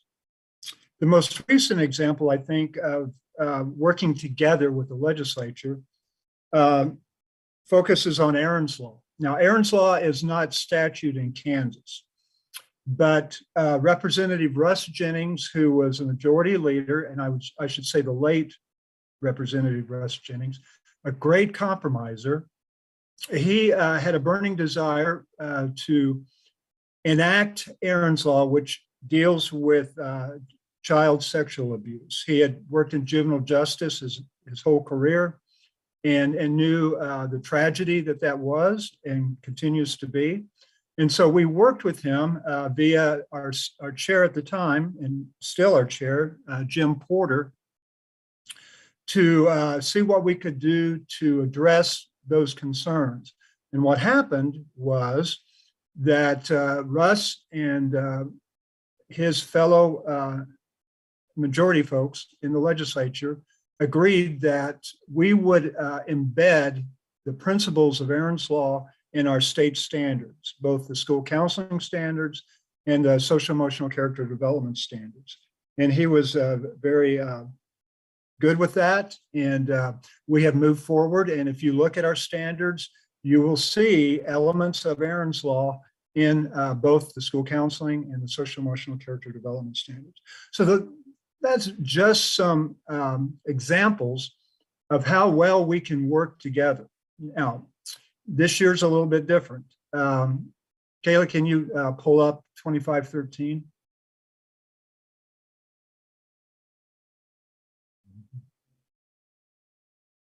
Now, again, 2513 is the bill that addresses surveys, and it's been rolled over into 2662, which is a parental bill of rights.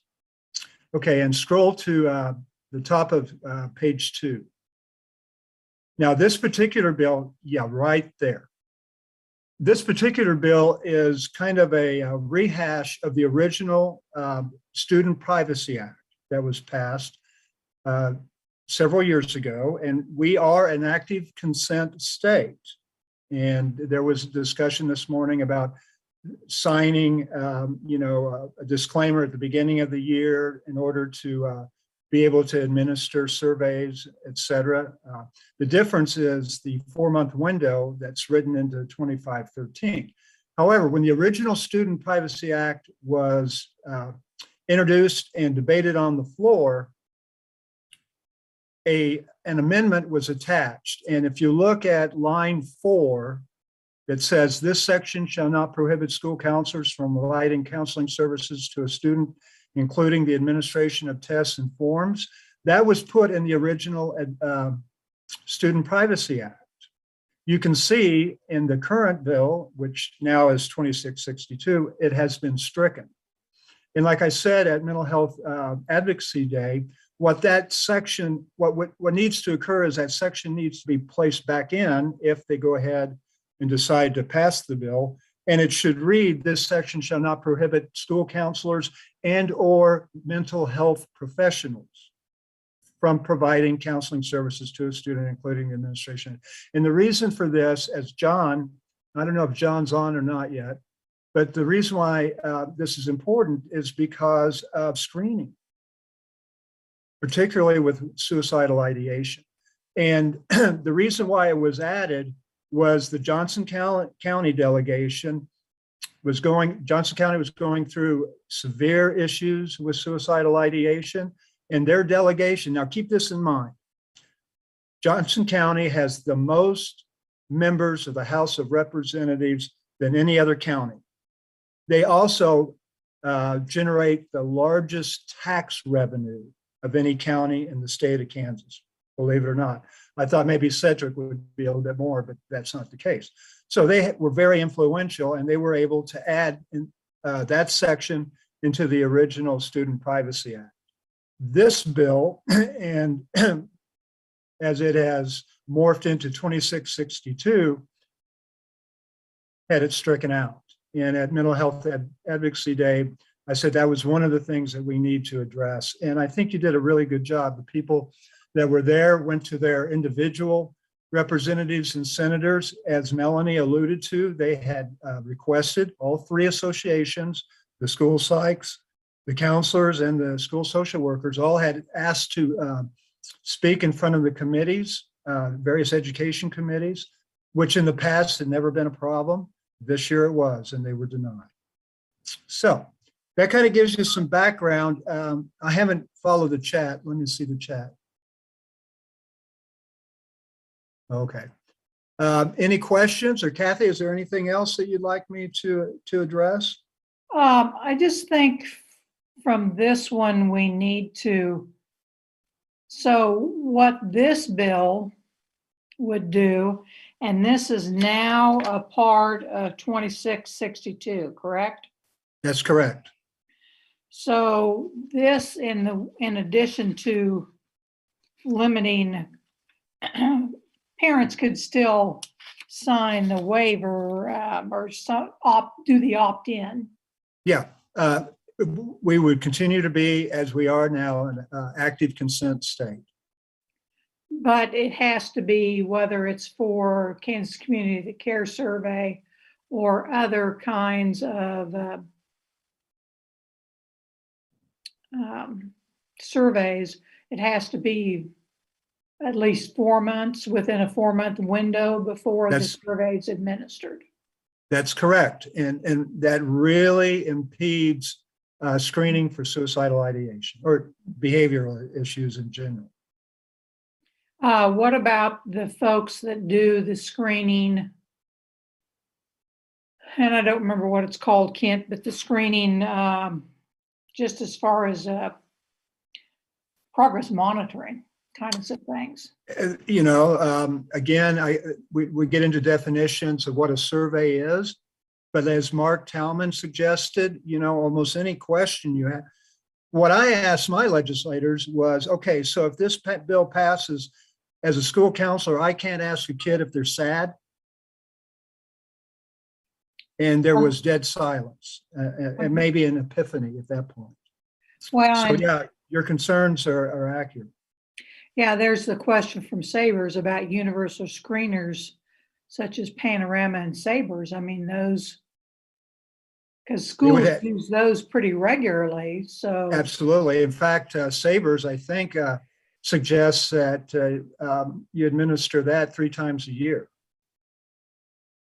Not that all schools do, but that's a right. The ones that use it. Yeah, right. Now, here's the interesting thing that I kind of alluded to John, and that is it was reported, 2513 was reported out of committee, and then it was rolled into 2662, and then it was sent to the Appropriations Committee.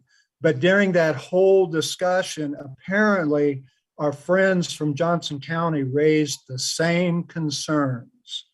And when money talks and they have the largest number of representatives in the House, people are going to listen. So there is, I think, a glimmer of hope here. John, are you on? I am. Yeah. Yeah. Would you like to, because I know Johnson County folks have been pretty active in a variety of things. I don't know if this is one of the issues. Would you like to kind of update us on what you know at this point?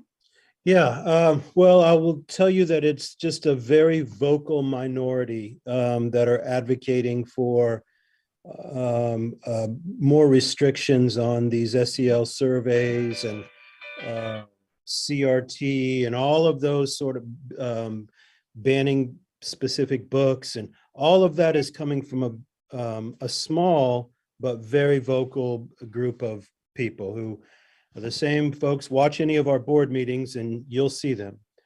And so we are working very hard to help educate our community by, I think we talked about it earlier today, providing, really clear explanations and definitions of what social emotional character development is. Kansas being one of the very first states to actually put the character development piece into play, and being one of the very first to establish standards for social and emotional learning. A lot of our constituents in this side of the state were not aware of that. And once we have the time, I think, Kathy, you might have mentioned it, once we're able to sit down and talk and explain sort of what we're doing, and more importantly, what we're not, what it is, and equally important, what it's not, that has really helped. But still, there are some who have sort of taken up a cause that we have yet to find a way to better educate them, engage them in, the work that we're doing. For example, we use Panorama data. We do it twice a year. I know Olathe does it 3 times a year. Blue Valley does it twice. We use Panorama data as part of our accreditation model.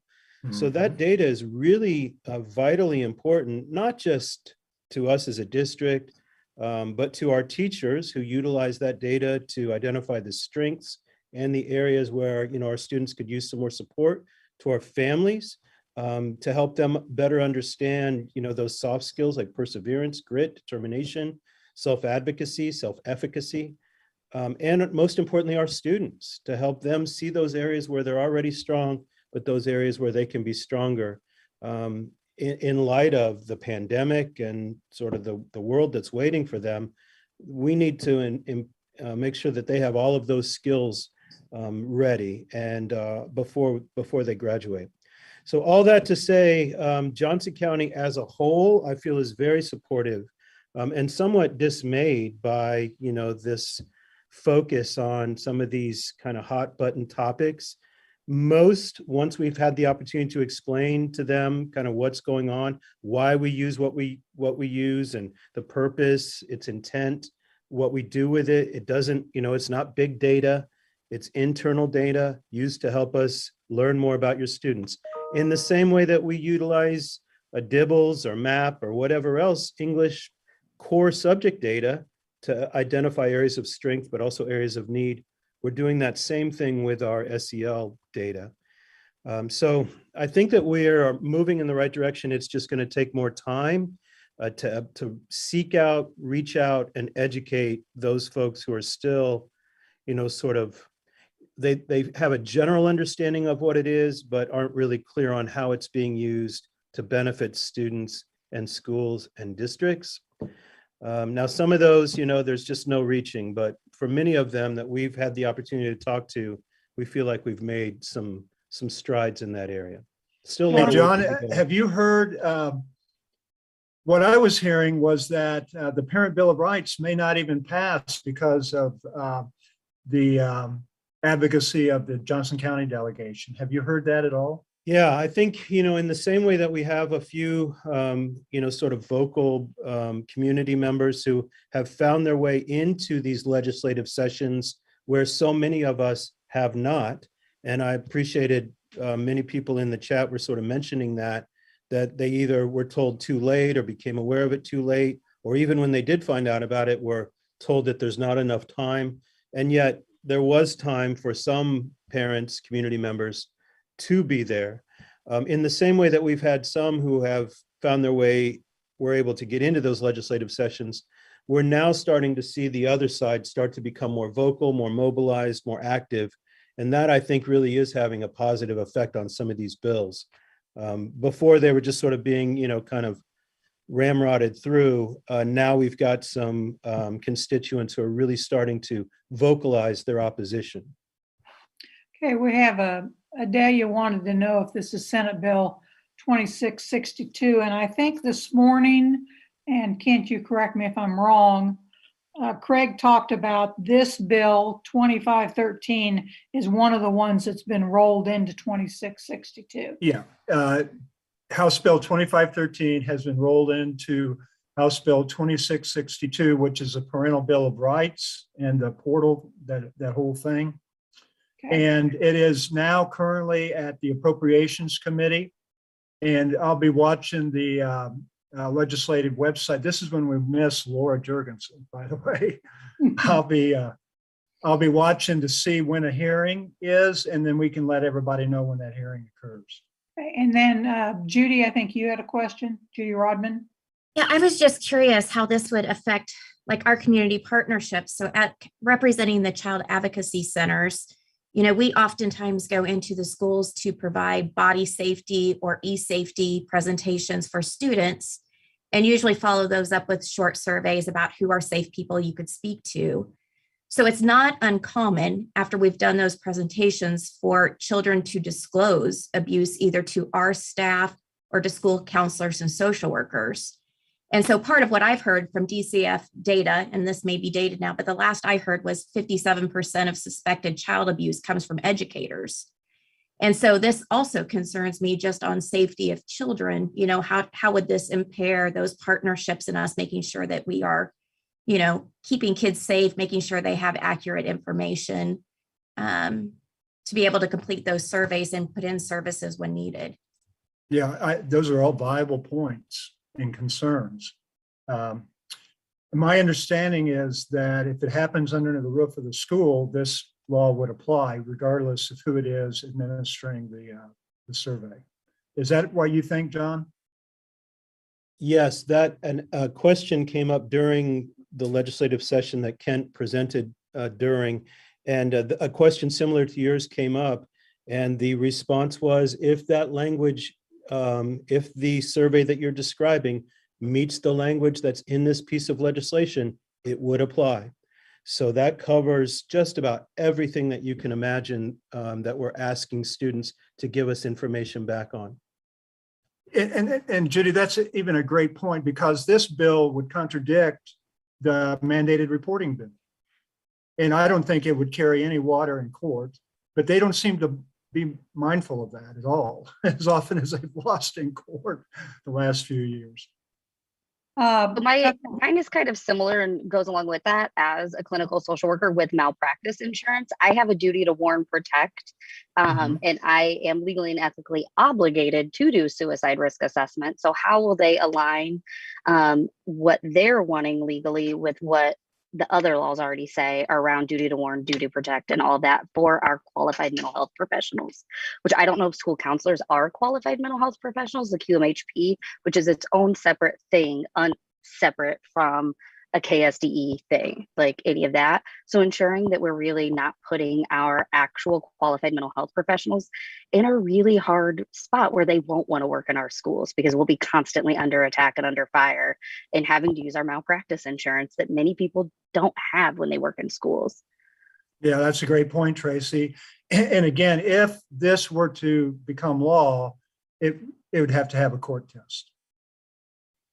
I've got a idea. Diane Gerstad and I were talking just a little bit ago, and I just wonder if this would be helpful for this group. We've got several people who have some real interest in this, and I just wonder if we shouldn't get a real quick subcommittee together to kind of come up with a potential position statement that folks could use to help people understand. You know, one thing that happens with laws is unintended consequences. And I see this fraught with the potential of unintended consequences. So yeah, Kathy, I think that's a wonderful idea. And I would suggest that both Judy, Tracy, and Melanie, because Melanie is the ethics chair for the Kansas School Counselors Association, they would provide a lot of great feedback, and anybody else who wants to be on that committee as well. Okay, well, I've kind of come up with some names, so let me throw these out. Kent and Shanna from the department can, and I can kind of help coordinate.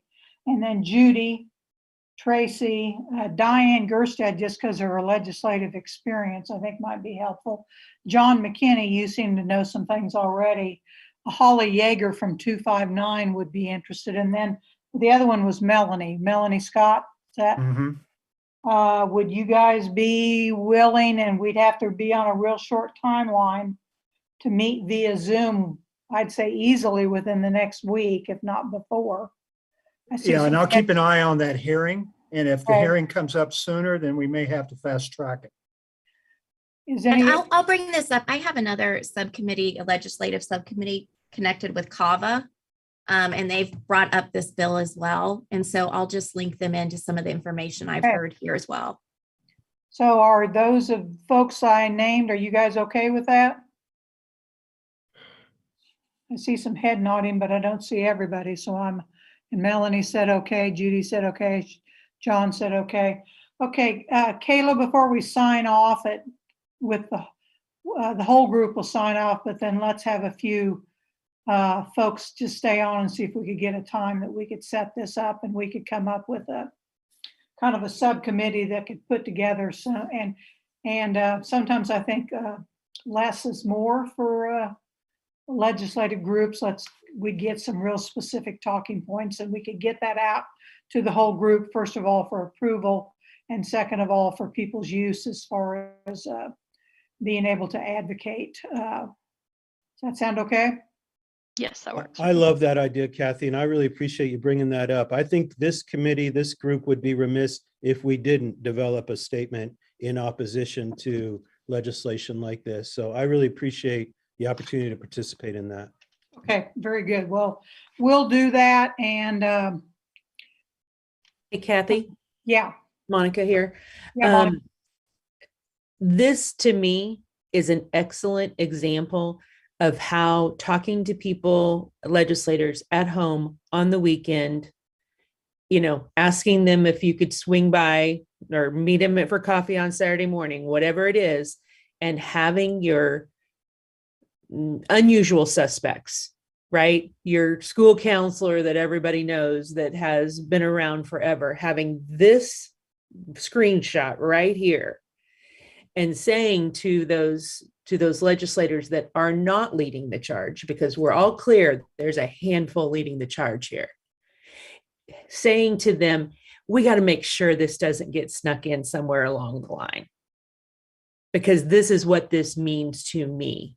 I can't help a kid who has nobody at home and Right. nobody to talk to. So just this is where individual activism comes in, because leadership is going to go with this. Mhm. They're going to go, and it's going to get snuck in with something else, and it's going to be horrible consequences. It's going to end up in court, but before the court comes back, schools are going to have to implement this. And I think we have to recognize, in my opinion, the reality is the folks who want this to pass, they maybe aren't unintentional consequences. They're intentional. Yeah. They don't want you talking to kids about if they're sad. They don't want you helping their kid learn grit and resilience. Yeah. They don't want it. And Monica, it's also one step closer to privatization. Yes. Okay, well, we'll have a few of you stay on after we sign off and see if we can't set something up. Ken, did you have anything else you wanted to add on? You guys are wonderful. Absolutely wonderful. Okay. That's all that I had. Okay. All right. We'll move to our next agenda item. Shanna, that's you, U.S. Department of Ed, new work. Yes, so I'm gonna kind of stay on the same topic, but a little bit off. If you think things are controversial now with what's happening, coming down from the federal level, it's going to get even more so. I attended a U.S. Department of Education meeting on human trafficking. Just to kind of set the stage on why the U.S. Department of Ed is focused on this and how it specifically relates to Kansas. I'll just give you a little bit of information. So Kansas is considered an originating state for human trafficking because of our central location and the highways that run through our state. We have more than 80% of human trafficking victims in the United States are actual domestic victims, which people don't always realize. The average age for entry is 12 to 14-year-olds. So these are kids that are attending our schools, which makes it very relevant for us. And Kansas ranks 29th in the number of cases reported by state in 2020. Unfortunately, this isn't like looking better, this kind of data. So Deputy Assistant Secretary of Elementary and Secondary Ed, Ruth Ryder, facilitated a panel meeting with some experts and talked about really the ways that the United States Department of Ed is undertaking ways to prevent human trafficking. I will share my screen, Kayla, if that's all right. Let's see here. Can you all see the U.S. Department of Ed?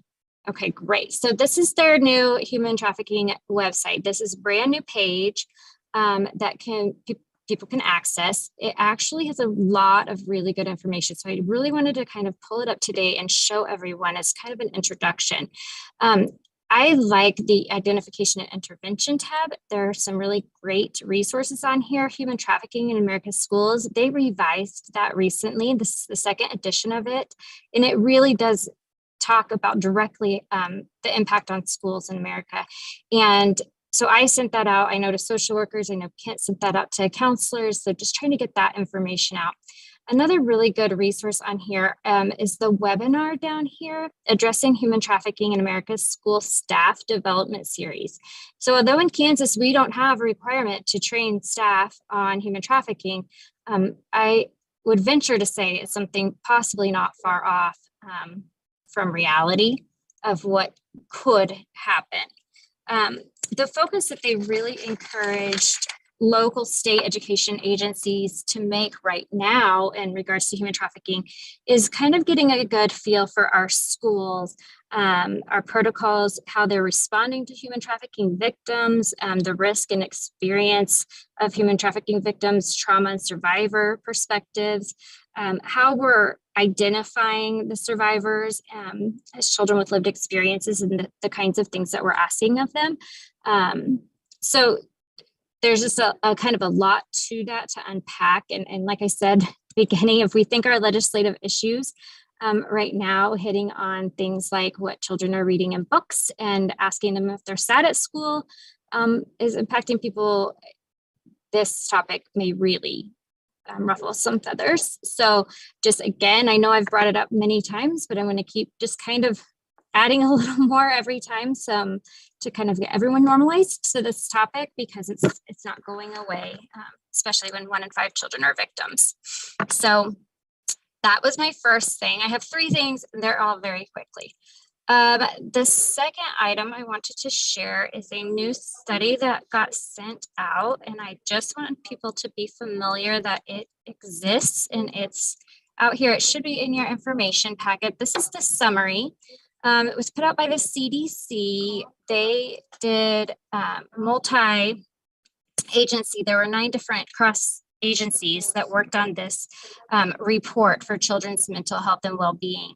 And it went from 2013 to 19. So we're not talking COVID impacted data. So this is the pre-COVID data, but again, very, very current, very current considering that, if that makes sense. It really validates the kinds of things that we've seen, the 20% with depression and all the other research. So this is an area that if you want or need some information or statistics for things, this is a very good report, and you can actually access the entire report with all of the scales and implications and whatnot as well. So I wanted to show everyone that. And my final piece here, I'm super excited about. Since I have been with the agency here at KSDE, I've been part of the PRTF stakeholder group, which is comprised of a lot of professionals that are very knowledgeable about psychiatric residential treatment facilities. This has become an issue for us in schools as we kind of expand what's going on with mental health services and collaborating. It's something that as soon as I started with the agency, I heard many people saying, we wish we had more information about PRTFs. We wish we knew kind of procedures for discharge and things like that. So I was very excited that I got to be part of a stakeholder group. And as of right now, this is our brand new fact sheet that came out. Again, cross-agency collaboration. It was fantastic. And this fact sheet is, even though she says sheet, it's 11 pages long. But I want to show you, it explains everything about the PRTFs in a basic note, so that if you have families that you want to show this information to, they can see all of that, common questions that come up. We also worked with the insurance agencies, Medicaid agencies on all of this.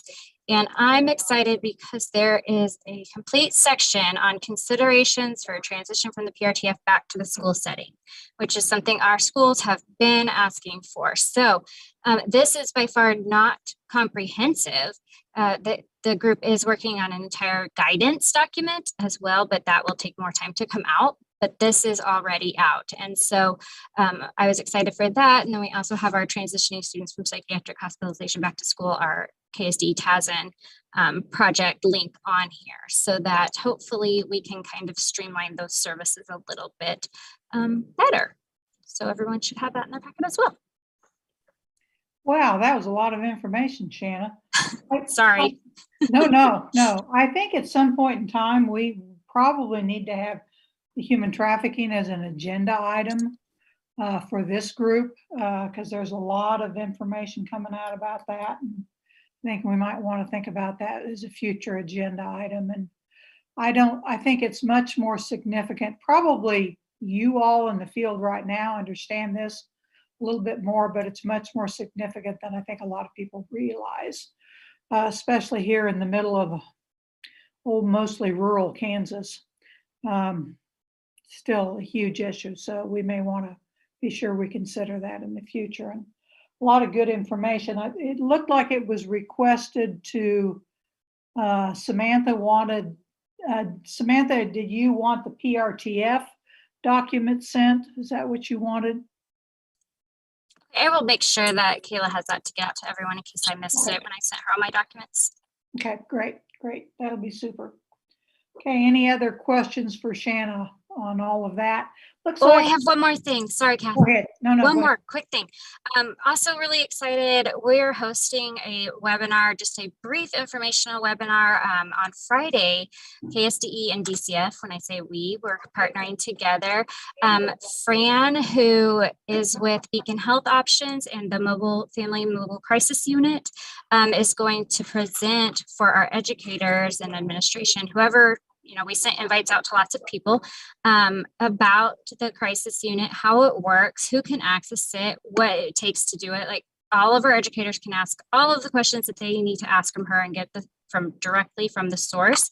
Actually had more of a response than I originally anticipated. So we may end up having to do more than one session, which is totally fine. We can do that, but I'm excited that we're going to be able to share that. It's going to be very, very brief, under 30 minutes, but it will give everyone a chance to ask their questions and be really clear so we can get the people that are in contact with the kids and with the schools and with the parents knowledgeable on this resource. So. And Rochelle, looked like you put something in the chat about something from the Office of the AG. You want to just share that verbally with folks?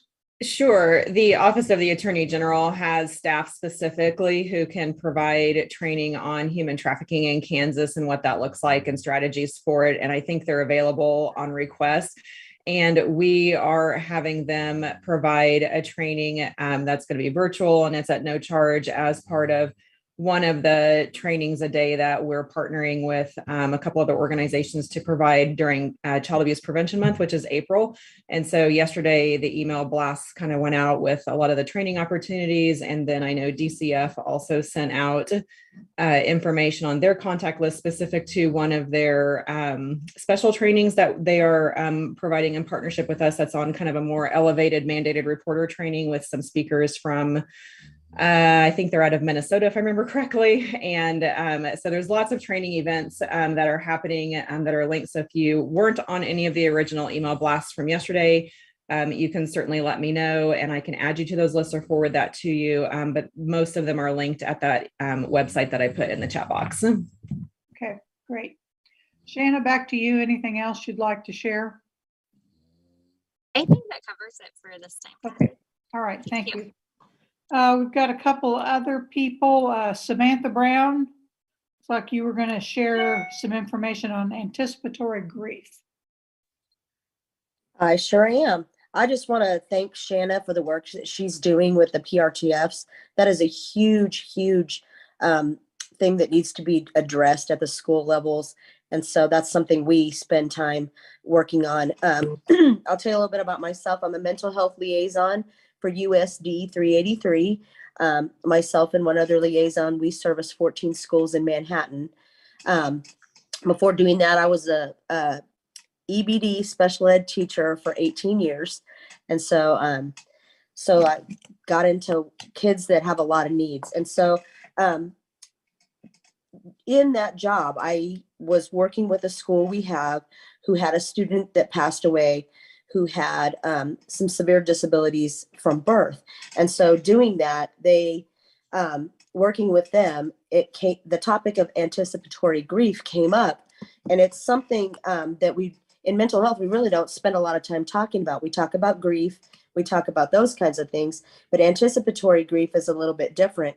And it is something that definitely affects our schools and the teachers in our schools and staff in our schools. And so the difference, grief is when someone passes away. Anticipatory grief is when that person is still alive, but we know that they're going to pass away.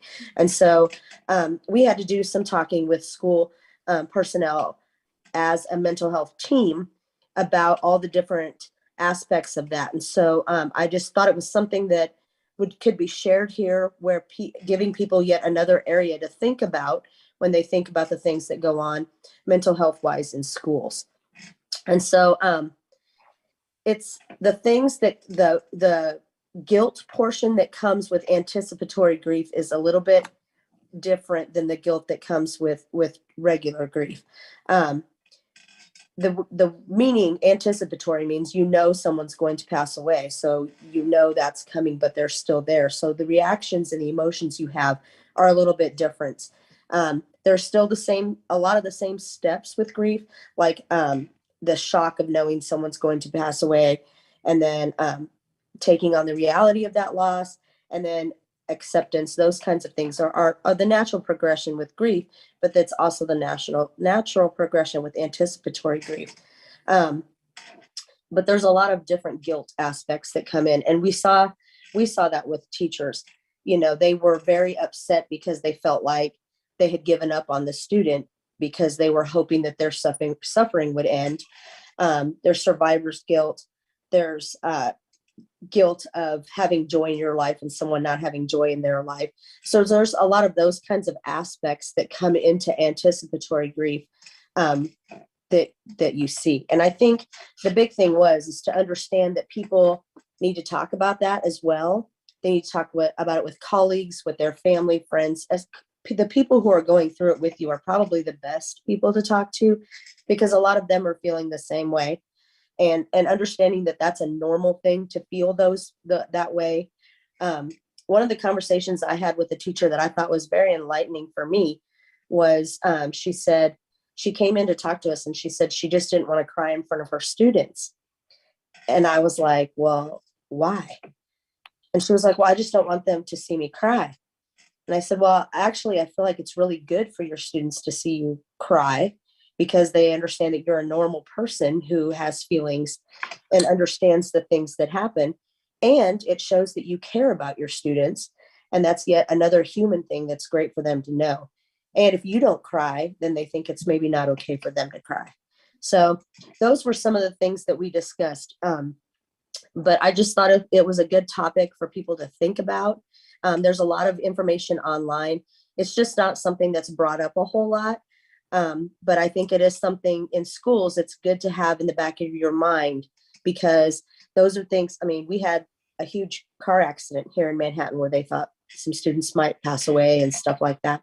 So those things happen in schools, and being able to understand that and understand where your staff and teachers are at with that and be able to help, I think is a big thing. Thank you, Samantha. That's some good information. Yeah, you don't really think about that, but it's something that we all have to deal with. And even in schools, there's some situations that come up. So any questions or comments for Samantha? I'd like to put a plug in there. Samantha's our first guinea pig for this. So thank you, Samantha. We're wanting to open up the opportunity for people to present on things from your agency and work that you're doing to the group. So I did throw the link to that presentation proposal form into the chat. So if you're willing, we would love to hear from everyone at some point in time. Great. Thank you so much. Thank you. Okay, Holly Yeager, you're up. You've got a mental health website from 259 you'd like to share. Holly?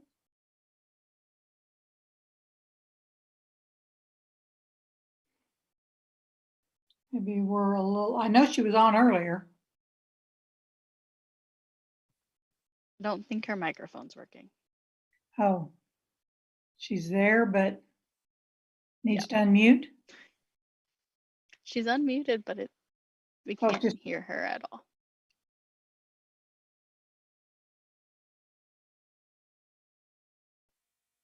Turn your volume up, Holly. Actually, you may need to log off and log back in, Holly. So sorry. Kathy, can we move on to the next agenda item and then come back to Holly? Yeah, actually, there isn't another one, but Leah, you made a comment as far as Holly's, or excuse me, Samantha's presentation. Do you want to make a comment? Well, we've got a few minutes. No, I just wanted to say thank you for bringing up the topic. Recently, we've started working with a family who is struggling with this, and the child life expectancy is a year. So sometimes that anticipatory grief is not, you've got a kid in a hospital or in a situation that we're expecting it to happen soon. So anticipatory grief can be over an extended period of time, and helping families and schools and communities understand that. And I just really appreciate bringing up the topic, Samantha. Yeah. 'Cause it's a tough topic. Yeah, you better. And nobody knows how to deal with that. I'm sure some therapists have been trained, but for the most part, we don't know how to deal with that. Well, Go ahead, the thing Samantha. I tried to tell people is I'm not a therapist because I'm not. But my mom died of cancer, and so I watched my mom die of cancer. So I've experienced anticipatory grief, and so I just tried to share my personal experience and the things that helped me, so that maybe they could help them. Well, and Diane Gerstein added in our staffs deal with that too, because most all of our staff in our schools, we've had a staff member or a student who will, they're not going to live very long. So it is a very difficult, and it's kind of almost unspoken. You just kind of don't talk about it, which is, we all know, and especially in this group, that's not healthy. So have we been able to hear yet from Holly? So she's still trying to talk, but I cannot hear her. I don't have her. Holly, do you want us to try to push you to the next meeting? Okay, so we will look at the USD 259 website at the next meeting, Kathy, if that would be all Okay, right. yeah, that'd be fine, absolutely. Okay, oh, there, I see your face, Holly. I see you unmuted or muted from my end. Oh, now you're unmuted. Yeah, no, still nothing there. Sorry. See your lips moving, but no sound.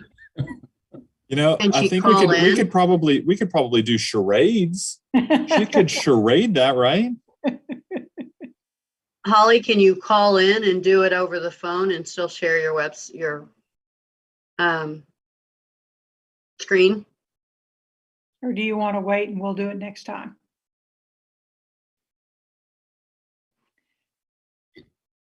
Holly, is there a link you could put in the chat for us? Oh, she said in the chat next time, Okay. which is okay. That'll work just fine. Can you tell we're all helping professionals trying to solve a We problem? want to make it work. Exactly. Okay, well, that is our agenda for today. Awfully lot of information, some good information, and on just even in future meetings, it's probably good to have a legislative update during one of our meetings so we kind of know what's going on over in the Capitol and are up to date on that. I think we got a lot of good information today on advocacy, and maybe we as professionals need to do a better job of reaching out to our legislative representatives and begin to develop those relationships with us. Because, on a lot of things, really, we've got a lot of expertise. It'd be good for them to come to us. And I'm sure some of them do. So I'm not saying that they don't, but some of them I'm sure do. We just would like maybe a few more to do that. Hey, Kathy. Yes. Hey, Kathy, I asked Kayla, if there was time, could I just drop a small plug-in for something that Kansas City, Kansas Public Schools is planning? Because, it's Tracy. I'm the coordinator of social emotional learning for KCKPS, and we also have a coordinator of trauma-informed resilient schools. We are planning a leadership EDIT summit. EDIT stands for Equity Driven Informed by Trauma. It is a building and district leader summit, so not school staff, which is oftentimes what we see, because Brittany is a licensed clinical counselor. I'm a licensed clinical social worker. We often see things targeted at teachers, social workers, and counselors. We really want to have something and a network and a community that is meant for principals, administrators, district leaders, or nonprofit leaders who want to partner with our building and district leaders around building an equity-driven, trauma-informed community and school communities. We are still looking for a few more speakers if you're interested in doing that. And I wanted to plug it now because our cutoff date is at the end of March. So it's April 1st. And we've got some great speakers already lined up, but I wanted to make sure to throw it out here for you guys. We also will have a sign up already going where you can register on Crowdcast to attend. It is June 17th. It is a free online virtual summit with some networking opportunities as well. And I hope to see any of you speaking or there just to network and connect with people. So thank you for giving me that little 90 seconds to put in my plug for our Leadership Edit Summit that is June 17th. Great, Tracy, thank you. And Holly thinks maybe your microphone might I just work. wanted to try one more time. Oh, yes. Hey, yay! All Okay, right. I am just going on battery now. So my docking station, I guess, I don't know what it was doing. It was going to some, I don't know what it was doing, but it captivated my mic. So yay. All right. Well, I promise to only take a couple more minutes of your time, but I'm going to share my screen and I will introduce myself as I'm doing that part. I'm Holly Yeager and I coordinate the school psychologist for Wichita Public Schools. And I was excited when they said, is there anything anyone would like to share? I thought, well, you know, we just developed a mental health website for our district. And as I present, I'm also interested in ideas. So any ideas, because I think as you know, as you're building something or making something, we're always trying to improve. So I would love ideas. So let me get into my, I think, select a window. Will it move along with me? I think if I just select that one, just like share. Okay. It started sharing, screen sharing. There you go. Okay. So I'm just going to go through, this is just our district website. So if I actually hit home from our district website, which I'm excited about, we put it on our, it's called Mental Health Matters. And so they needed just kind of a tagline to try to get folks there, but it is open to all of our community. So I'm going to show you what the community and you all see, and then I'll show you what our staff sees too. But so the community, we can get here, this Mental Health Matters from our main website and then from every district. So we have 84 buildings in our district and all of our districts have quick links. And so within that as well, we are attached to all building quick links, if that makes sense. So that if you on Adams Elementary and you go to their quick links, mental health, the mental health page is one of those quick links. So that was exciting for us because we wanted to make sure that it wasn't something that every building had to like push over to their site. It just automatically goes there. So what we tried to do is on this front page, we're trying to keep this timely. So mental health, like tips in the new year. And mental health, when we brought it out, it was right before Christmas break. And I thought that was timely. So I talked about just kind of mental health and dealing with the holidays and things like that. And so as let me move you guys over here. As I scroll down, so we have the crisis support line right up here. We also have our departments along the side of like mental health in general. So social work departments like counseling, safety services, and our employee assistance program. We linked this all together with our HR department in addition, so that our employee assistants, if our employees are needing support, they can also come here. So it's not just for community, but our staff. One thing that, and I promise I will keep this short because I could talk forever about it. I get pretty excited, but we had this little Wordle or word cloud in the middle. It says, it really was our district this summer sent out a survey to all, like to parents, staff, students. And the thing that came back the most and the largest out of 18,000 respondents, that was a pretty large response rate there. But that mental health is a huge deal. And so from that, we really felt like we needed to share that, the one thing the parents, teachers, staff, students said they need is more mental health supports. And so we use this word cloud to basically show that. That's what our district anyway has been sharing.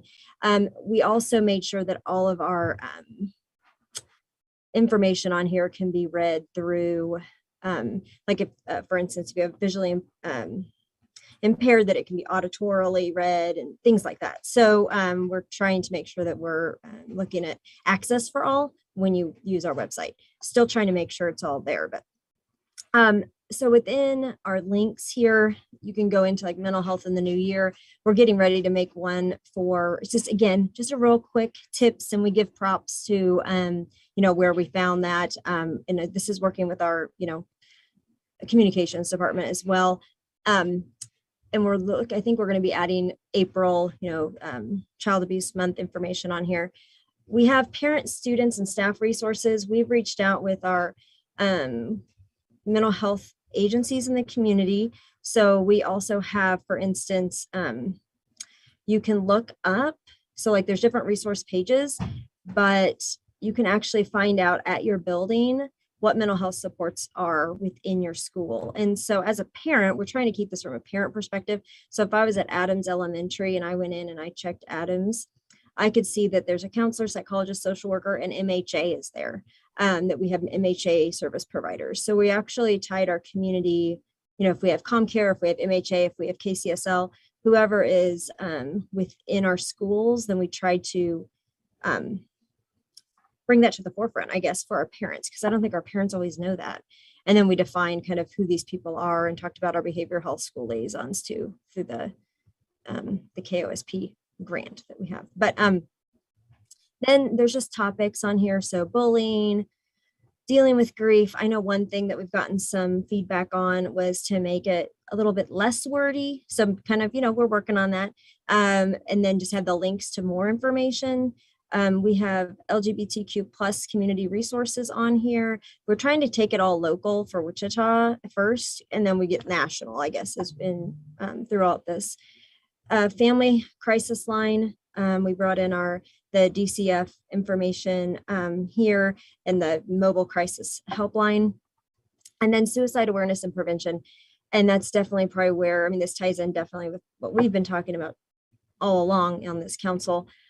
We have different within our district, the Speak Up app, our crisis, the national, you know, crisis text line, prevention lifeline, suicide, and then warning signs, suicide proofing your home. And then it looks a little confusing down here because if you don't know Spanish or Vietnamese, because we actually made sure that we had all of these translated into Spanish and Vietnamese for our families. So we're really trying to, you know, have this accessible for all. Another exciting part about what the website, I feel like, is bringing in our local resources and having a page for parents to see the local folks. And I would love to add others, you know, as I'm sitting here, and I know Leah is on my screen right now thinking of, you know, where could I put in even Families Together or other community agencies that we could partner and share information with for our families. So I would love ideas. And then we have a staff sign in. So once you sign in, which I'll have to do, sorry guys. I was trying to show you exactly what, okay, here we am, I'm signed in. Let me get back. Oh, it keeps doing that. All right, mental health. Once you're signed in as a staff member and you scroll down, we have our employee assistance program through HR. So we tie directly to them.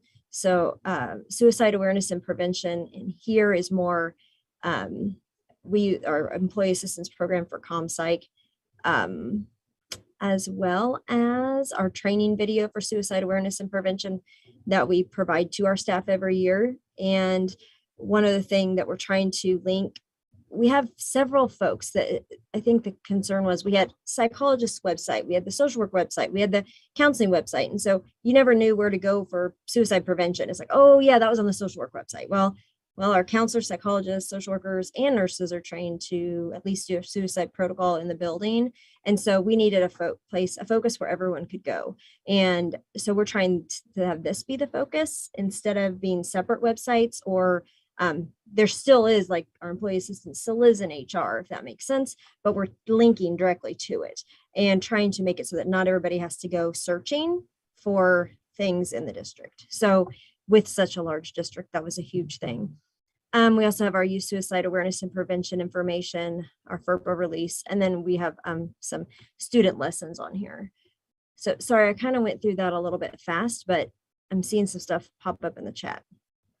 Well, and Holly, so really anybody can go and look at the public side of the site.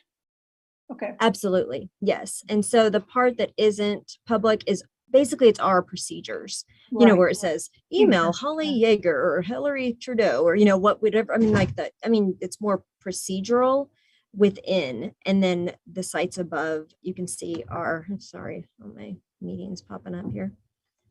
All the sites above here are open to parents. We are also getting ready to, we want to work with, I think KU Med had reached out about maybe getting in some information on here where we put little mini videos, even kind of. I think what we're missing is the live piece of mental health. So like having even a couple minutes where, you know, you could click on and somebody be talking to you about the importance of mental health, whether that be a student, whether that be, so there's some things out there that we want to make it bigger and better, but this is just it's the beginning, and it was huge just to get the beginning. So for our district, you'd think we'd already have had this, but we didn't.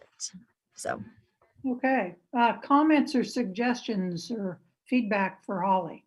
Got a couple in the, Leah said she'd be happy to visit with you. Yes, thank you. Yes, the 0 reason why students might be able to help with videos. Yes, thank you, Diane. Yep. Yeah, so we were really excited to see, just to get this going and really bring together resources, because oftentimes we were duplicating resources even within our 3 departments and safety services. So it was just like, well, where do you go for this? Where do you go for that? And we wanted to be as up to date as possible. And so we just wanted to, you know, pull that together. And when you have a large district, sometimes that can be hard. So there's the good things and the bad, right? When you have the large Absolutely. size. Okay. Thank you, Holly. Appreciate you sharing. And yeah, website looks like it's a kind of a consolidation of information. So that's great. Okay, that does complete our agenda for today.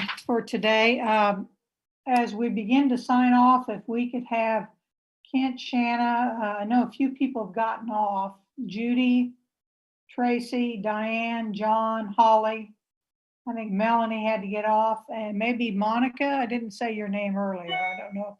And we could all have a real short conversation about how to get together as far as putting together this potential advocacy piece for what was originally House Bill 2513, and it's now wrapped in with 2562. So if those folks kind of stay on board for a little bit, and then we'll get information out to you soon as far as the next meeting and any follow-up information we need. So thank you all. Appreciate you all hanging in there with this. Hopefully you got a chance to at least step outside at lunchtime. It's really nice, at least in Wichita, it's really nice. I think it is all over the state. So hopefully you get a chance to spend a little bit of time outside today. So thanks to everybody.